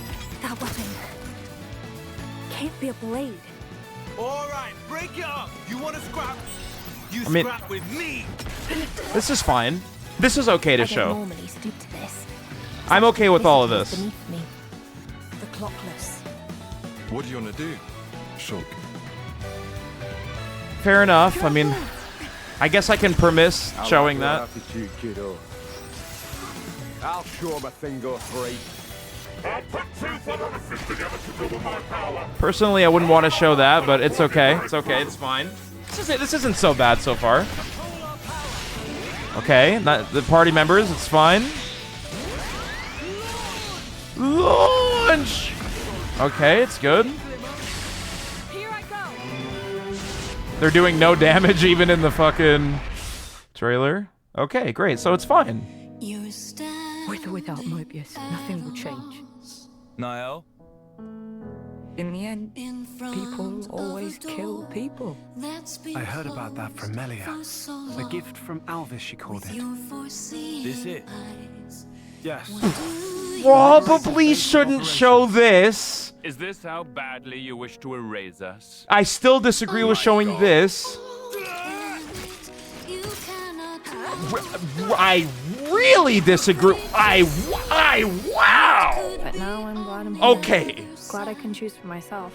Honestly, just knowing who I'm meant to be fighting, that's the biggest thing of all. Even having built the perfect world for themselves, humans yet desired the beyond. They really shouldn't show this. Always in Fantasyland.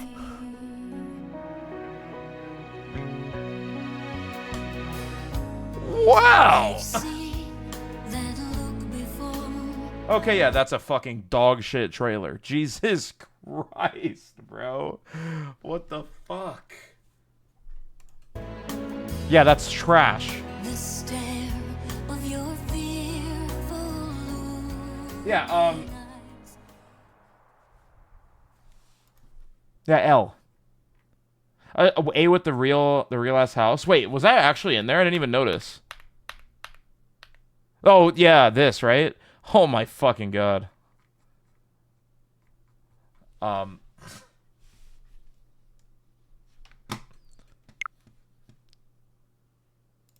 wow. Yeah, that's garbage. Yeah, I mean, I wanted to watch the Xenoblade X trailer, but if that's the type of shit that they're showing, yeah, never mind. What the fuck is that, dude? Absolute cringery, man. Oh, I was gonna watch cutscenes before I did this. Wait, hold on. No, no, no, no.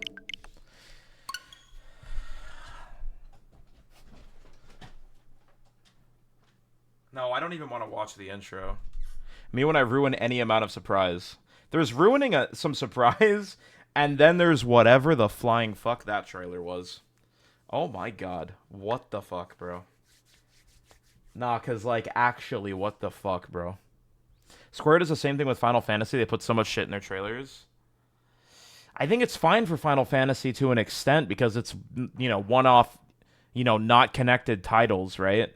But for something like this, I mean, like, what are you... What are you doing? Did I play World? No, I didn't.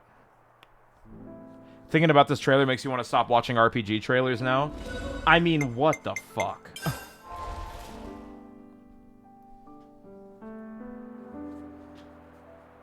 Wait. Oh, am I not in the DLC? Oh, I'm not. Didn't watch the most recent X trailer. Yeah, I think I'm just going to play the game without watching any footage on it. I was debating it, but I don't know. I'm pretty convinced now. I want to be as blind as possible for as much as possible. I literally don't know anything about that game at all, genuinely. So I'm just not going to do it. Especially after, like, the past, like, 10 minutes. I think I'm good, bro.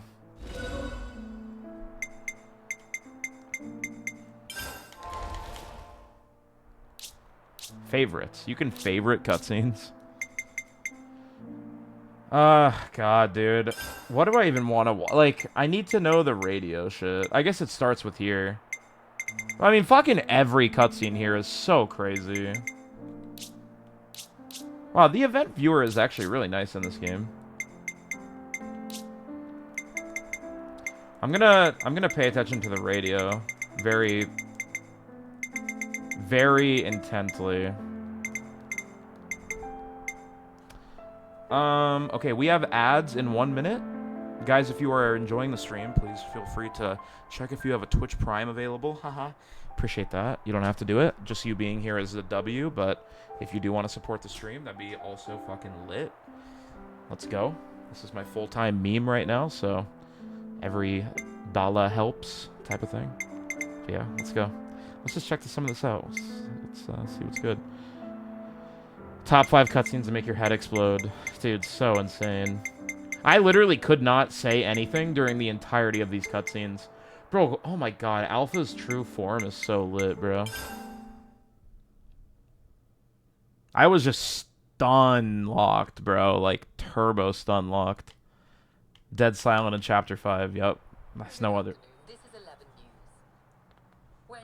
Maybe I'm looking too hard into it too, but something I wanted to point out in the beginning as well. Oh, I love that they start from this angle. Something I wanted to... Dude, this is still so unreal. The text looks very Xenoblade 2-y, you know? Like, the whole game, they had a specific dialogue, like, text cutscene thing, but it's very Xenoblade 2-esque. Tiwi. May 16th. Weather in the Radamanthus Authority is fair. Radamanthus Authority. Like, fuck, I'm so scared. I want to look that up. I'm not going to. It is 24 degrees centigrade, 56% humidity. Continuing yesterday's placid highs, the day promises to be pleasant. Look at it, bro. Just look at that shit. Today's news will be delivered by me, Sienna Morgan. Like, why would they... Radamanthus before. Isn't it in, what is it, Marithia? Pretty sure, right? It's very familiar. I don't know exactly, though. Like, why would they say somebody's full name like this? It's just gotta be, like, that's gotta be real. With additional analysis by our political correspondent, Barry Crowley. Barry Crowley. Like, they did not need to say those names, but they did.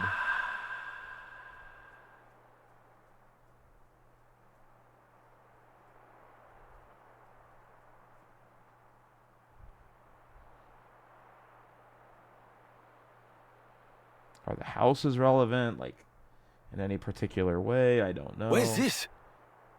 It's mountainy. Looks like New York. Not New York. Why the fuck did I say New York? Looks like California or something. But, I mean, the British voices, I don't know what to think. I mean, at this far along in the world, it could be anywhere, really. Like,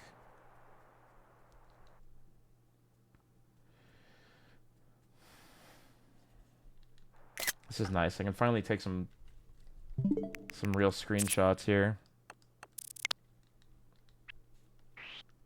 You know, we got the station over there, which is super cool to see. Somewhat of a green aura here. It's just still so unreal we got to be here, man. Especially after reading the interview, hearing about it, like Klaus's story. Like the way that it's phrased is so interesting. It really makes you think. I'm John Xenoblade, the procreator of Klaus. True? Somewhere at the equator, but who knows? A lot of it is modeled out. Oh, fuck, dude. Imagine no clipping over there. No way. No way it's modeled. Really? Pretty. I've never seen anything like this. Wow, those towers. It's like they're all sparkling. So it makes sense for Glimmer and Nicole to say this. And then there's a line coming up. And that enormous one.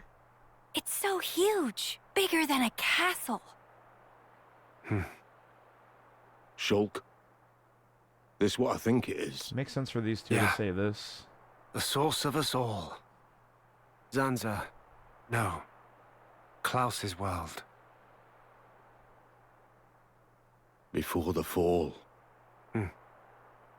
What was that about the world?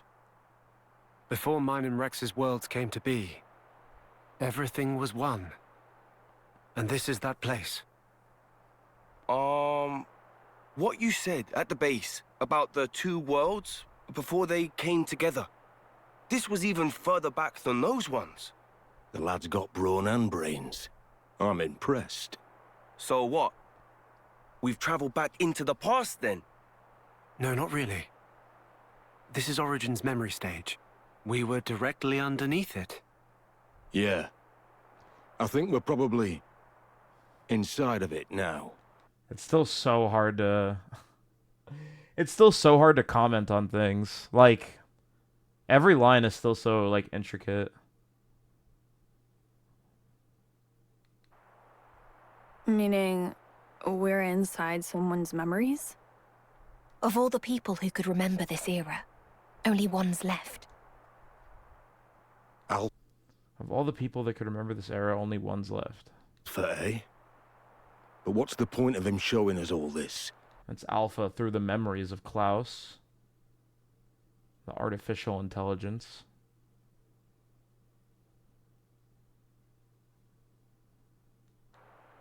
Is it really Alpha that's doing this? I wonder if I could have saved over here. I want to walk around in this area more. Hmm? It's really good, Faded. Really good. Piano. This melody. This part was crazy. Like, when I heard this, I was like, oh my gosh. And then you walk around as Matthew there, and it's just like the orbital music.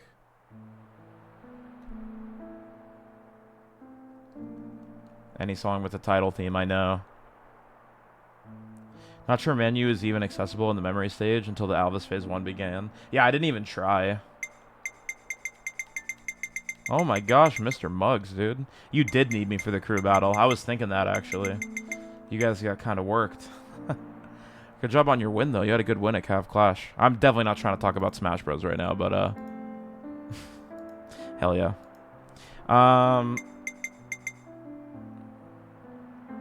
Took so many photos, felt like a tourist. For real. Interesting how the actual title theme for Base 3 never plays in-game. Makes sense, though. But, yeah, I agree. It is interesting. So wild that they have California be in a fantasy game. Oh, so you're just confirming to me that this is California?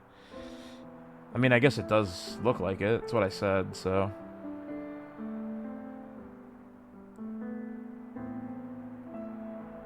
You think they're just typing that? Gotcha. Gotta be a masochist to have the base game prison cutscene in your favorites. Bro, putting in something in your favorites is kind of crazy. I think they're just trolling. Yeah, maybe. Okay, so I need to listen to this cutscene pretty hard here. Gotcha, pro tag. How can you not favorite everything?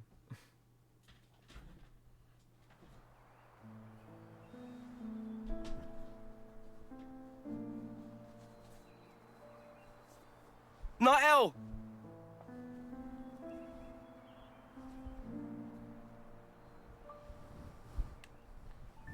Not L, bro.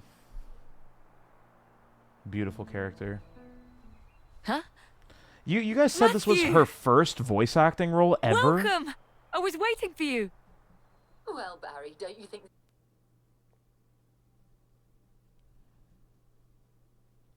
Brain must have been close to exploding after that. Nah, I was fucked, bro. I literally couldn't talk. Even now, like, it's only the next day after. I still feel fucking crazy looking at these cutscenes.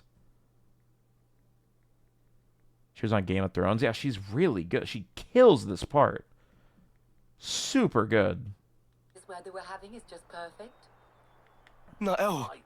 How come you're... It's such a wonderful place, isn't it? I've always dreamed of this. A place we can live together. A place... Oh, fuck. I need to look at the radio. And not just for you and me, but for everyone we know. We'll recap for any latecomers.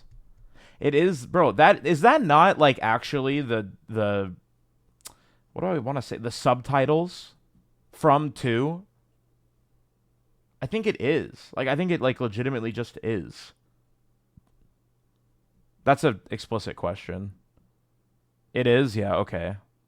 The font and, like, I mean, the way that it's, like, italicized a little bit or whatever, it looks like the exact one. A convenient asset reuse? Nothing is convenient in this world.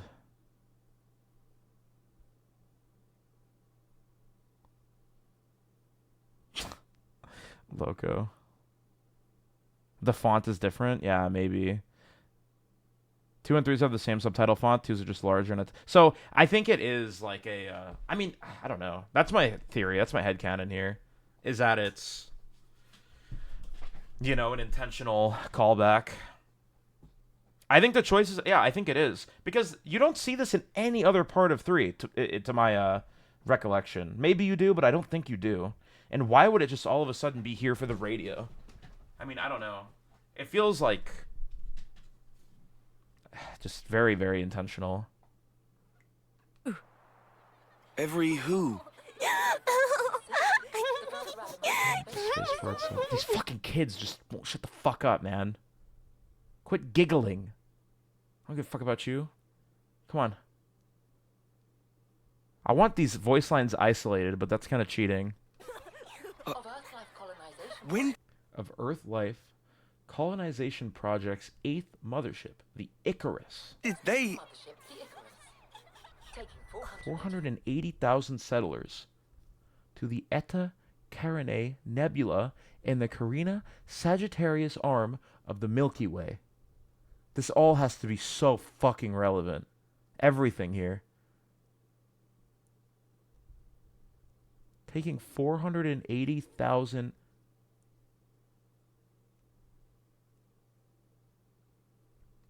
Settlers to the Eta Carina Nebula in the Carina Sagittarius arm of the Milky Way. Hey, miss! I'm hungry! Why did he look over there? The Icarus is the 8th interstellar colony ship dispatched as part of Project Exodus. Fuck, do I need to go back and, I need to go back and look at the end of Xenoblade 1 again, dude. Can we have a snack? Okay. All right, wash your hands first and then make a line. Because today I've made something extra special. Hooray! The 9th vessel, departing in July, heralds a new generation of ultra... It's so insane. It's so insane. What a fucking cutscene. long-range colony ships, known officially as Philadelphia-class motherships. There's plenty to go around. I mean, there it is. Just let me know if you want seconds.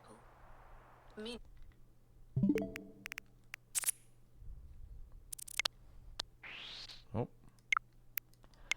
Need to pull up the line again. The specific line about this while I look here.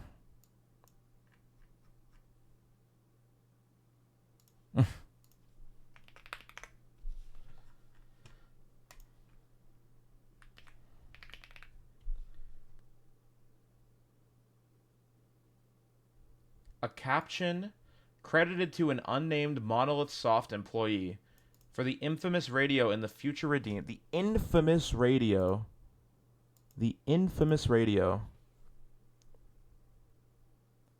in Future Redeemed states, extracting the relevant portion. In addition, the design for the radio uses a certain something for its motif.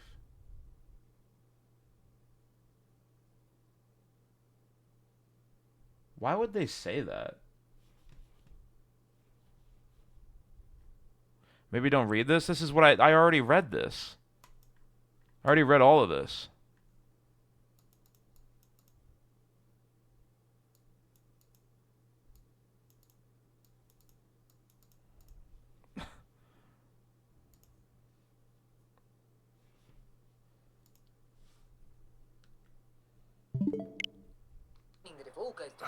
That's that translation shit where I'm like, send a total of 10 million people out into the great beyond.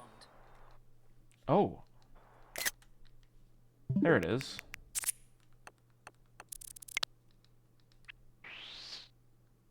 Yin and yang? This is some more like...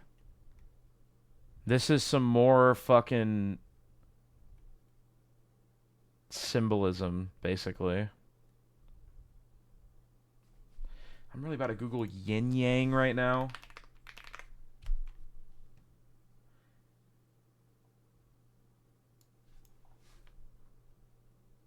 Grab a radio IRL and tune it to that frequency. Yin and yang is a Chinese concept that describes two opposing forces that are complementary and interdependent. Is it as simple as that? I don't know. Probably not.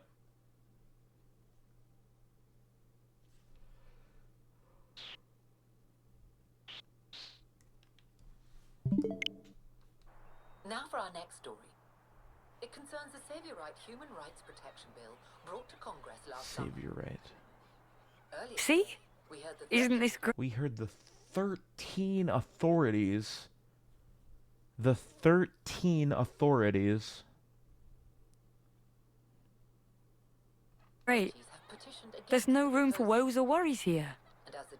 Nothing to ruin our happiness. Out there, there's a world like this waiting. A place for new lives to live as they please. Just like this. Niall, you can't. It was promised to me. By him. Him? Who are these voices? I mean, I know who they are by name. The person with the silver hair and kind. Does it matter? This is so fucking nuts, dude. An Easter egg. Sure. Why not? Dies. And indeed, that seems to be exactly what's happening right now. He gave us this beautiful world. And now, Dmitri, He said if we simply... Dmitri Yuriev, council person from the Minos Authority. The numbers on the radio hold a significance. I can barely fucking even make that out. Do they? What does it even say? 2, 4, 6, 10, 25, 22, 70. I don't even know if I can read that.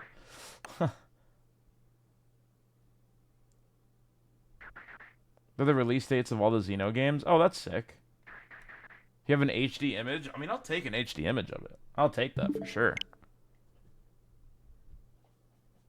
Oh, I mean, that's sick. That's really cool. Oh, maybe that's what that means then. I don't know. He cast away the old lies. Xenoblade 4. Has issued a statement concerning the matter at hand. Please stay. We can set out unburdened, and all this can be ours. And then we don't hear it. You see? And then we don't hear it. We don't need any of this. Why is there no life. fast forward, man? Okay, that's pretty much all I wanted to see from this cutscene. Well, for now. Obviously, the next thing that happens is pretty fucking crazy. I want to look at this again. Bro, the final form of Alpha is so fucking crazy. It looks so crazy, dude.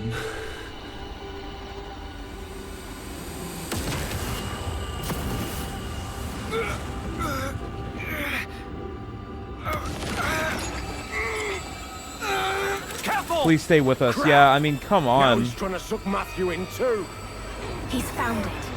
The trace of turmoil. That's still within him.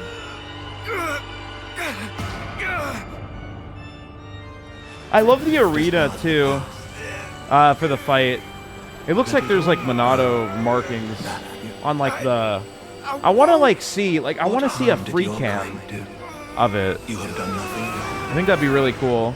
You simply strode forth towards the future. Like a top-down free cam. They did not find value in it.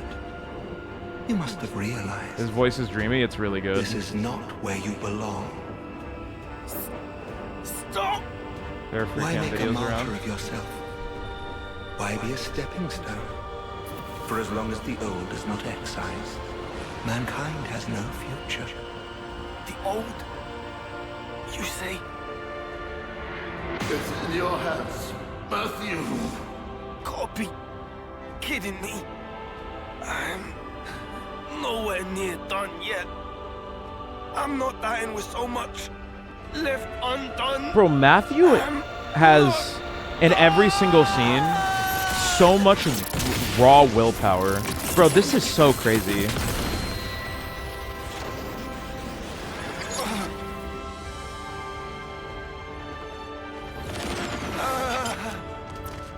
Word, Kark, thank you.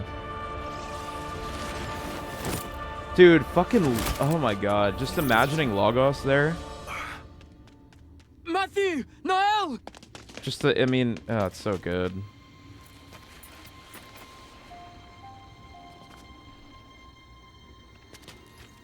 Look at that, bro.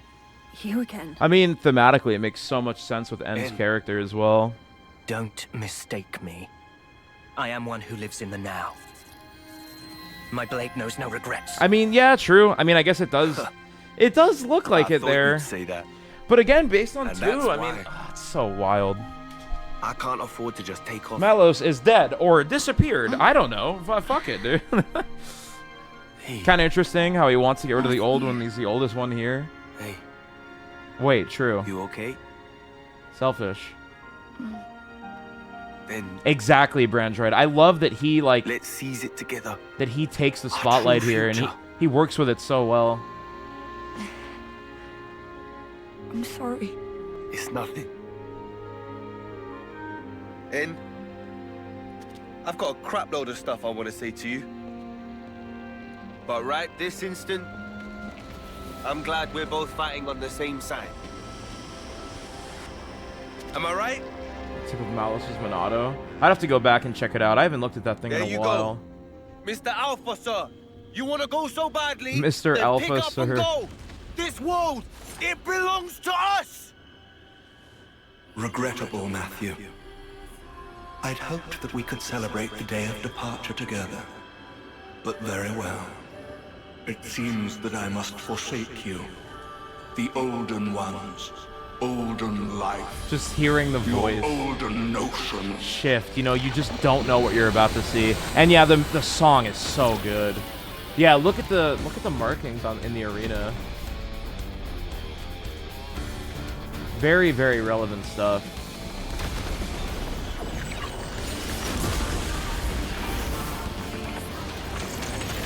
Black fog, basically. Look at look at the arena too out there. Like, the background is so wild.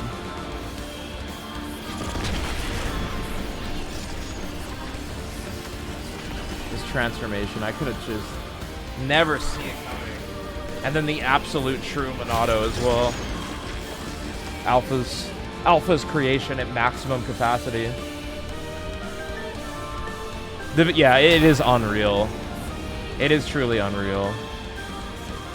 Look at him, dude.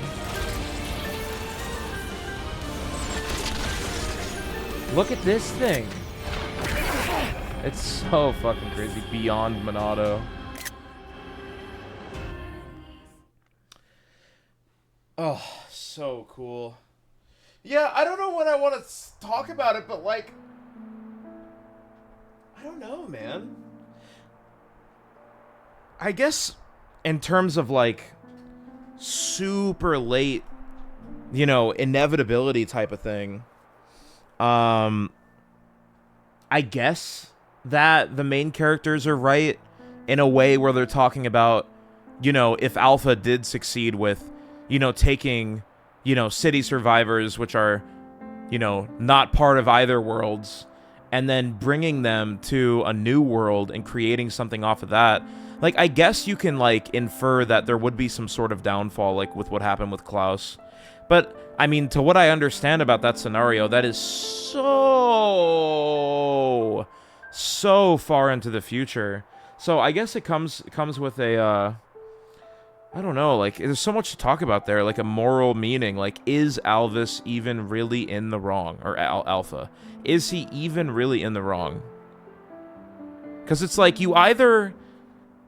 Like, I would say that his vision for a world would be good, right? Like, I think that it would be a good vision for the world, and I don't think that it necessarily is one of those things where he's even being evil. I think, again, it's like Rex said, he's a heartless machine. You know, he's just doing what he thinks is optimal, what he thinks is right.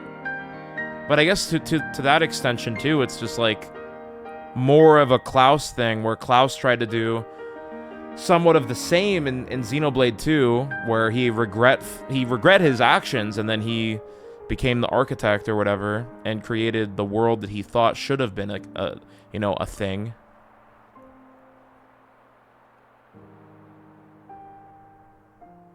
Alpha has no humanity. I don't think much good will come out of that.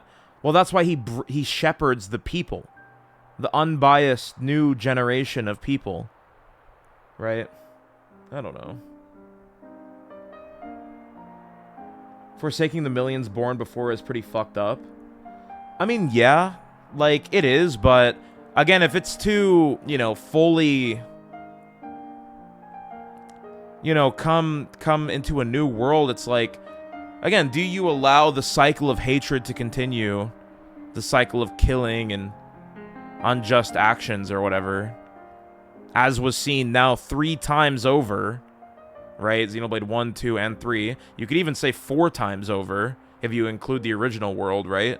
With the wars and the space program or whatever. That shit is just mind-blowing. But I just would like to to give more lenience to Alpha. I don't think that he's even necessarily like such a super villain guy. I mean, he's just doing what he believes, I guess, manufacturally speaking, is right. I don't know. The fact that we can have a discussion on this, right? Exactly. I like hearing your interpretations. I'd personally say Alpha is strongly in the wrong. And yeah, I like that's the thing too. Like, you know, like how Kami said, and like how other people are saying. And I'll get to that first time chat in a second. Thank you for joining the stream.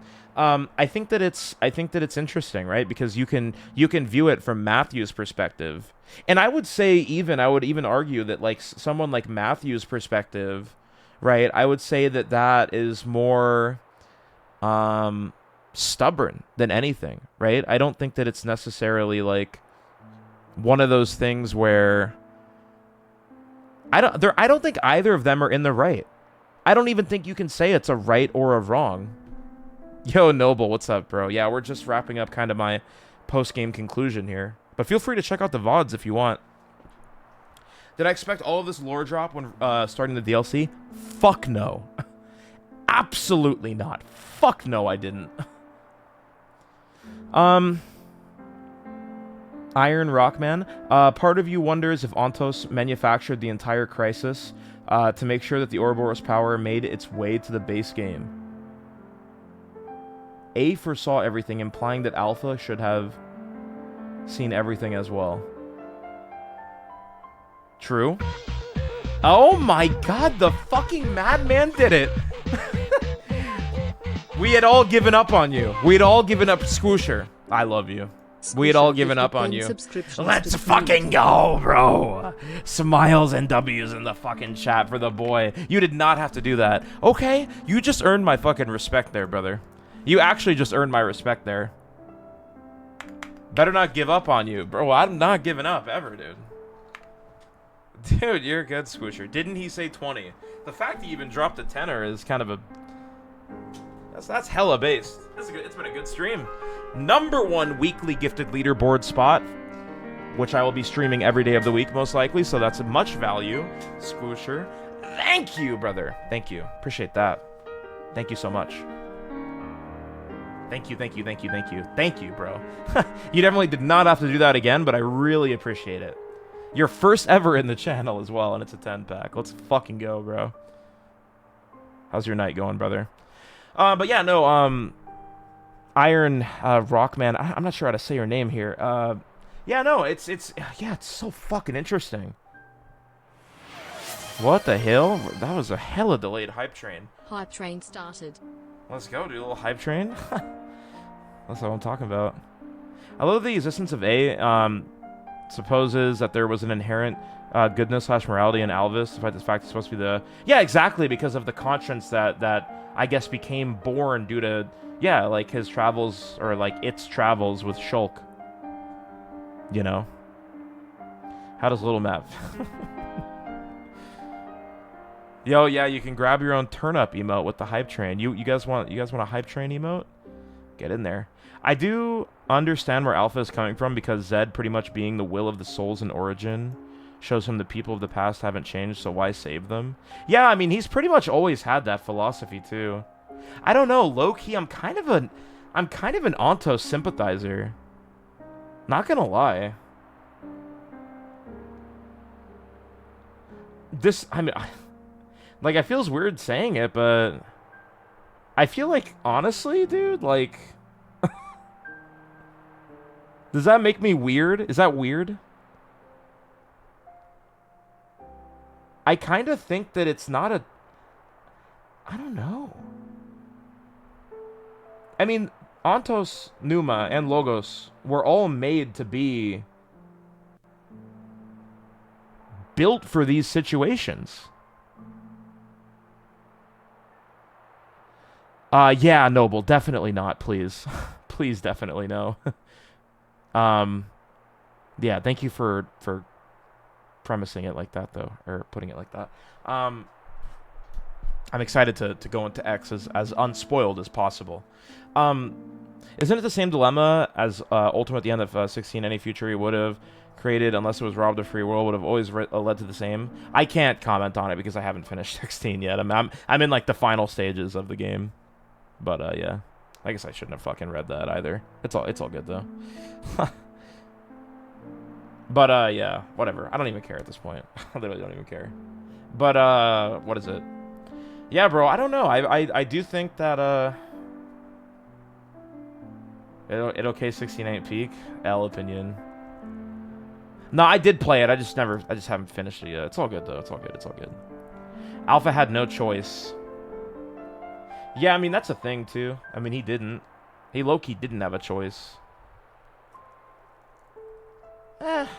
Maybe that's not entirely true. I don't know. It's just for his mod sanity. Yeah, my mods are putting in work. Even the normal chatters spamming the commands and stuff. Appreciate that. But yeah, freaking yeah, dude. It's wild. It's wild. Well, I'm glad that I was able to get my opinions about Alpha out there a little bit.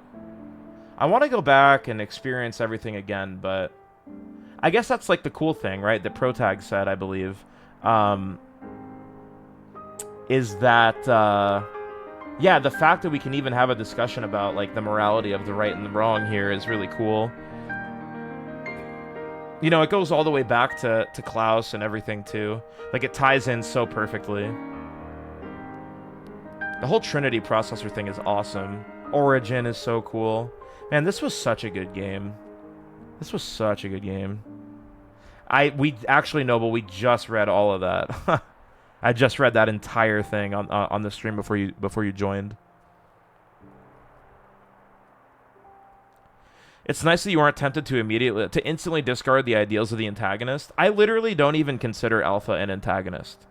I think that's a point that maybe you guys can also, like, hopefully agree with me on. I don't even think he's an antagonist. I think it just is. Like, Zed is an antagonist, right? The Mobius were definitely antagonists, for sure. But I just think that Antos, like, I don't agree. I don't agree that he's a villain. I really don't. He literally is, though. He's opposed to the protagonists. I mean, I guess if you're looking at it from a basic... Okay, sure. Super semantically, yeah. But I was hoping that what I mean by that is implicit. Okay, sure. I don't mean that in the most literal sense of antagonist. Like, okay, sure, he is literally an antagonist. Because you are playing... I'm not viewing the game, though, as a perspective of Matthew and the party. I'm viewing it as a perspective of the world state. Is he an antagonist to the world? I mean, I guess also technically, but... Yeah, I agree. I also think the idea is clear. I think I'm getting cucked on semantics here. But, I mean, whatever. It doesn't matter. You guys know what I mean. You know what I mean. You know what I mean, so it's fine. It doesn't matter. But, yeah. No, you're good, Oberlin. It's fine. It's fine. It's fine. Feels like he has more responsibilities than Logus and Newman, has less responsibility for jeopardizing the direction of their world. Yeah. And bro, like even A multiple times in the story is like, you should hear him out and you should go from there. Hear him out and go from there. You know, I think whether she's referring to N or you know, N or Alpha could be up for interpretation as well, but I think the way that she speaks so vaguely, and especially knowing what happens, definitely, I don't know, makes me lean more into like, yeah, even she was like, yo, hear him out, make your decision, you know? So I don't know, I think those sorts of subtleties are really cool.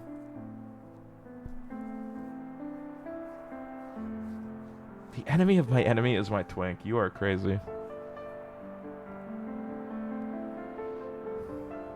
Have we talked about the other Xenoblade games and the similarities? I guess not specifically. I mean, I am talking about that. Consistent character writing, yeah. Alpha. Alvis Antos, why can't they decide on a name? True.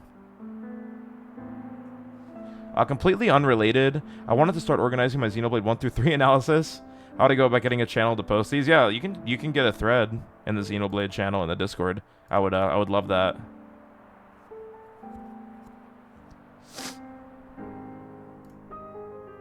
I think the N and Jin parallel each other very well, IMO.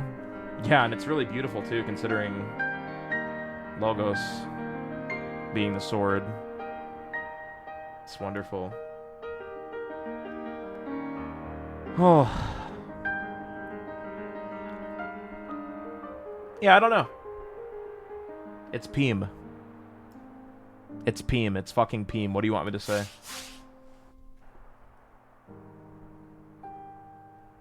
Can you request I watch something? What would that be? It's a good observation. It's just so yummy, dude.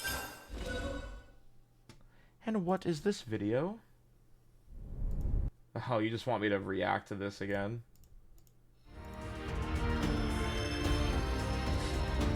Bro, get me the fuck out of here.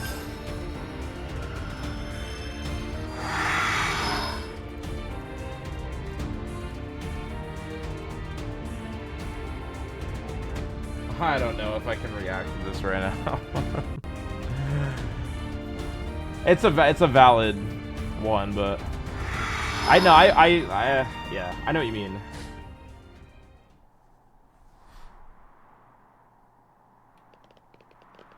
You got scared when you boot up the game and it put you there? I know, I low-key just got freaked out too. I wanted to look at Niall. Yeah. Niall. Okay. She's in my party. I like her weapon a lot.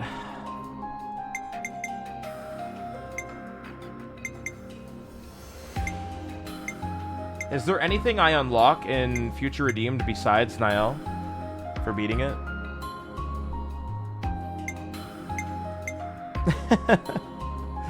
True. I forget if you can even play as her or not. I don't think you can. At least I couldn't in the fight. Follow my lead. Yeah. I'm sleepy, She's just there. but I'll tough it out. Who else? Damn. So sad. What a sad, tragic world this is. Absolutely depressing stuff. Well, okay, I can't play as Niall. That's kind of what I wanted to do here, just to confirm that. Look at her and see what's up. It's so cool she's in the party, though. What does the auto build do? Fair enough. Damn, I want to play as her. She's not worth having in the party. Runs the risk of ruining chain attacks. Stayed up hyperfixating on it? Yup, I feel the same way. Can I take her out of the party?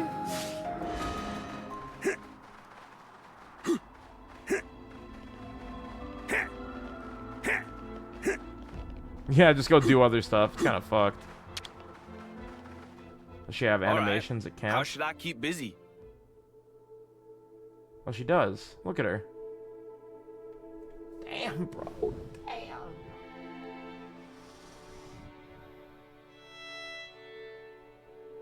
Oh, nice, Sparta. That's cool.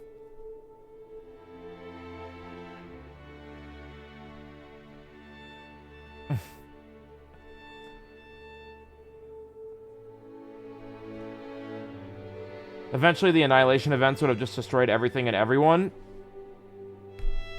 It's also a thing.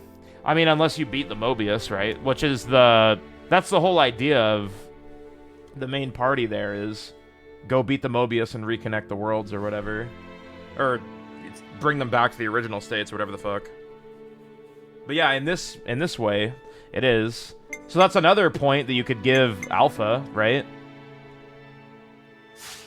It's high time we moved on. Something in the Land of Challenge. Fuck. I feel bad because we also did cover that before you joined. We did cover that. I didn't beat it, but I know the rewards for it. Confronting the uncertainty. Which spawned Ionios in the first place. Yeah, I don't know, man. I think the more I think about it, I mean, it just makes sense. Like, Alpha was giving a way out. Not to everyone.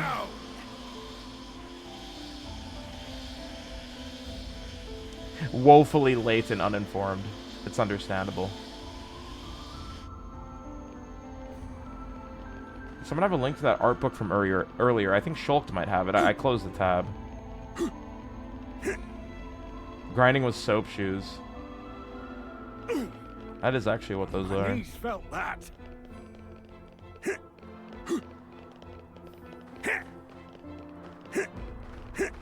Hey, what's this?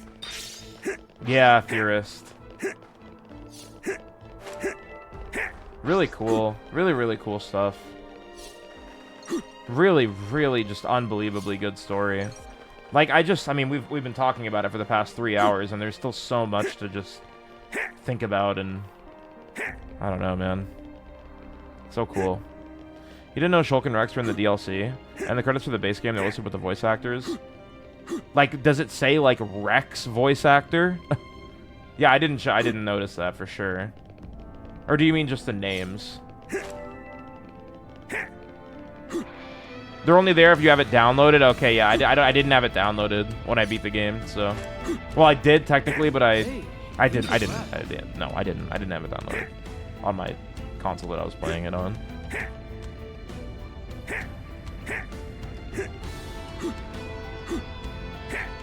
I've always wanted to check out Steins Gate.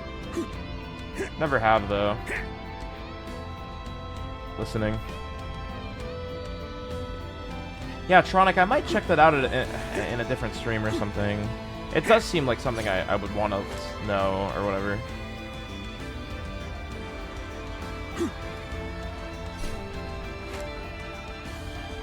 Tragic-ass world, bro. Prison Island getting fucked at the end. Colony 9. I mean, it's just all so good. Hey, these are rad. Should I play a visual novel on stream? Steins Gate visual novel? It's kind of a fun idea.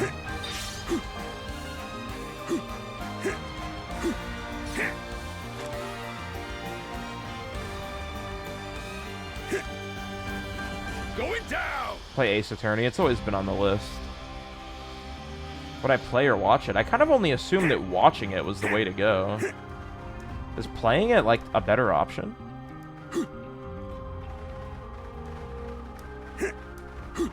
It's a cool visual, yeah. Again, the only reason I wouldn't watch that video, Tronic, is just simply because, like, I want to make the connections myself here. But I'm sure that video is awesome. Reading is the way to go. Oh, okay.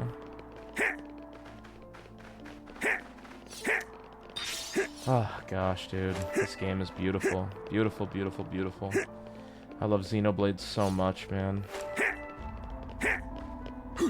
I would throw in 100 gift subs if you read it on stream. I mean, that's a lot. That's a lot. Holy shit. How long would it take me? Hey, what's this? I might consider doing that. I mean, that's a W. That's a massive W. 20 hours. Yeah, bro, I don't remember the last time I've seen 100 back. 100 gifted. Okay. I mean, that's kind of crazy. I want to try it. 13 Sentinels is another good game. Classic story game. That's only on the Switch, right? Fucking 100 gifted. I mean, that's a W. It's on sale right now. If Dolphin gifts it to me and then I get the 100 back, low key. Wait, so is it actually good? I mean, I'm like, I would definitely. This has happened before, ProTag, where people gift me to play games, but normally people do that for games I have legitimately no interest in. But I actually do have interest in Steins Gate. I do. Is it voice acted at all? 13 Sentinels had terrible marketing. It's voice acted. I'm trying to think. How badly would that kill my stream? Because that's the gate. That's the risk reward I have to gauge. Hey, what's this? Ah! I'll get back to you on that. I'll get back to you quick on that, ProTag. Nothing like the wind. That's a good offer, though. I mean, if you genuinely mean that, I'll get. Yeah, that's good. I have always... Oh, shit. I just was walking, and here it is. Is this the same guy? No, I don't think it is. Finally, an enemy worth my time. 20-hour marathon, you can keep it to one stream? That would be so cooked. It's a story game. I'd have to do at least like 4 or 5 streams of it. I'm down, though. I actually am down. Bro, the last fucking visual novel I played was Katawa Shoujo. In fucking, I don't even know, 2011? Wouldn't be able to digest it properly. I mean, I like theorizing. I like story games. We'll talk about this more. I'm probably low-key gonna take that offer. I'm in the mood to tinker. I actually never played Well, no, that's not necessarily true. I played 3. I did play 3. But I didn't play 1 and 2. So I guess Danganronpa I played. No Forest? No, for sure. I mean, you just offered me a 100-pack. I mean, yeah, I'm gonna think about it. Thank you for the offer, at least, though. That's a W. Katawa Shoujo, yeah, that's an OG. That's an OG game. Just played 1000X Resist, which was only like 1 step away from a visual novel. That shit was peak. 1000X Resist. I've never heard of that game. Katawa Shoujo was fire. That's it. That's another like really, really good game. It's probably pretty dated though. Not gonna lie. Heard excellent things about it. Gotcha. Umineko. I've heard crazy stuff about that. Isn't that also an anime? You gotta keep track of things.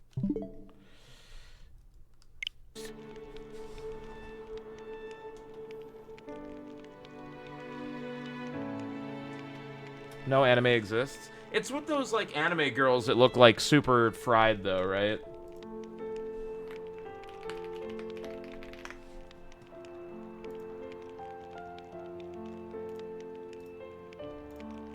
I look at the art style of this game and then it makes me want to play it.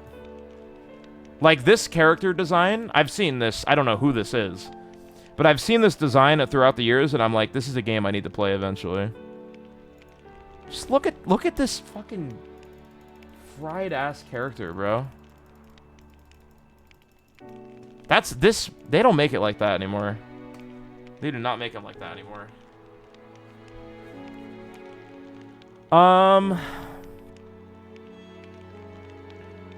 Okay, I want to do more Future Redeemed stuff. Like, this is definitely still not the end of it. I want to, like, play this more. Honestly, probably throughout the next week or so, I might start with Future Redeemed every day and do some, like, post-game stuff. I don't know how the fuck I'm going to be able to play this game now, knowing what I know about the story. It's so incredible. Umineko has some connections to Higurashi, which has several anime adaptations. Oh, okay. That's probably what I was thinking. Higurashi, yeah. True, true. Oh, Wild's after. Yeah, I am. Couldn't say Peem enough, dude. Let's go. Okay, yeah, I am going to... It's all meaningless in the end. True. I am going to launch Monster Hunter Wilds for the first time. I've been itching to play this since it released.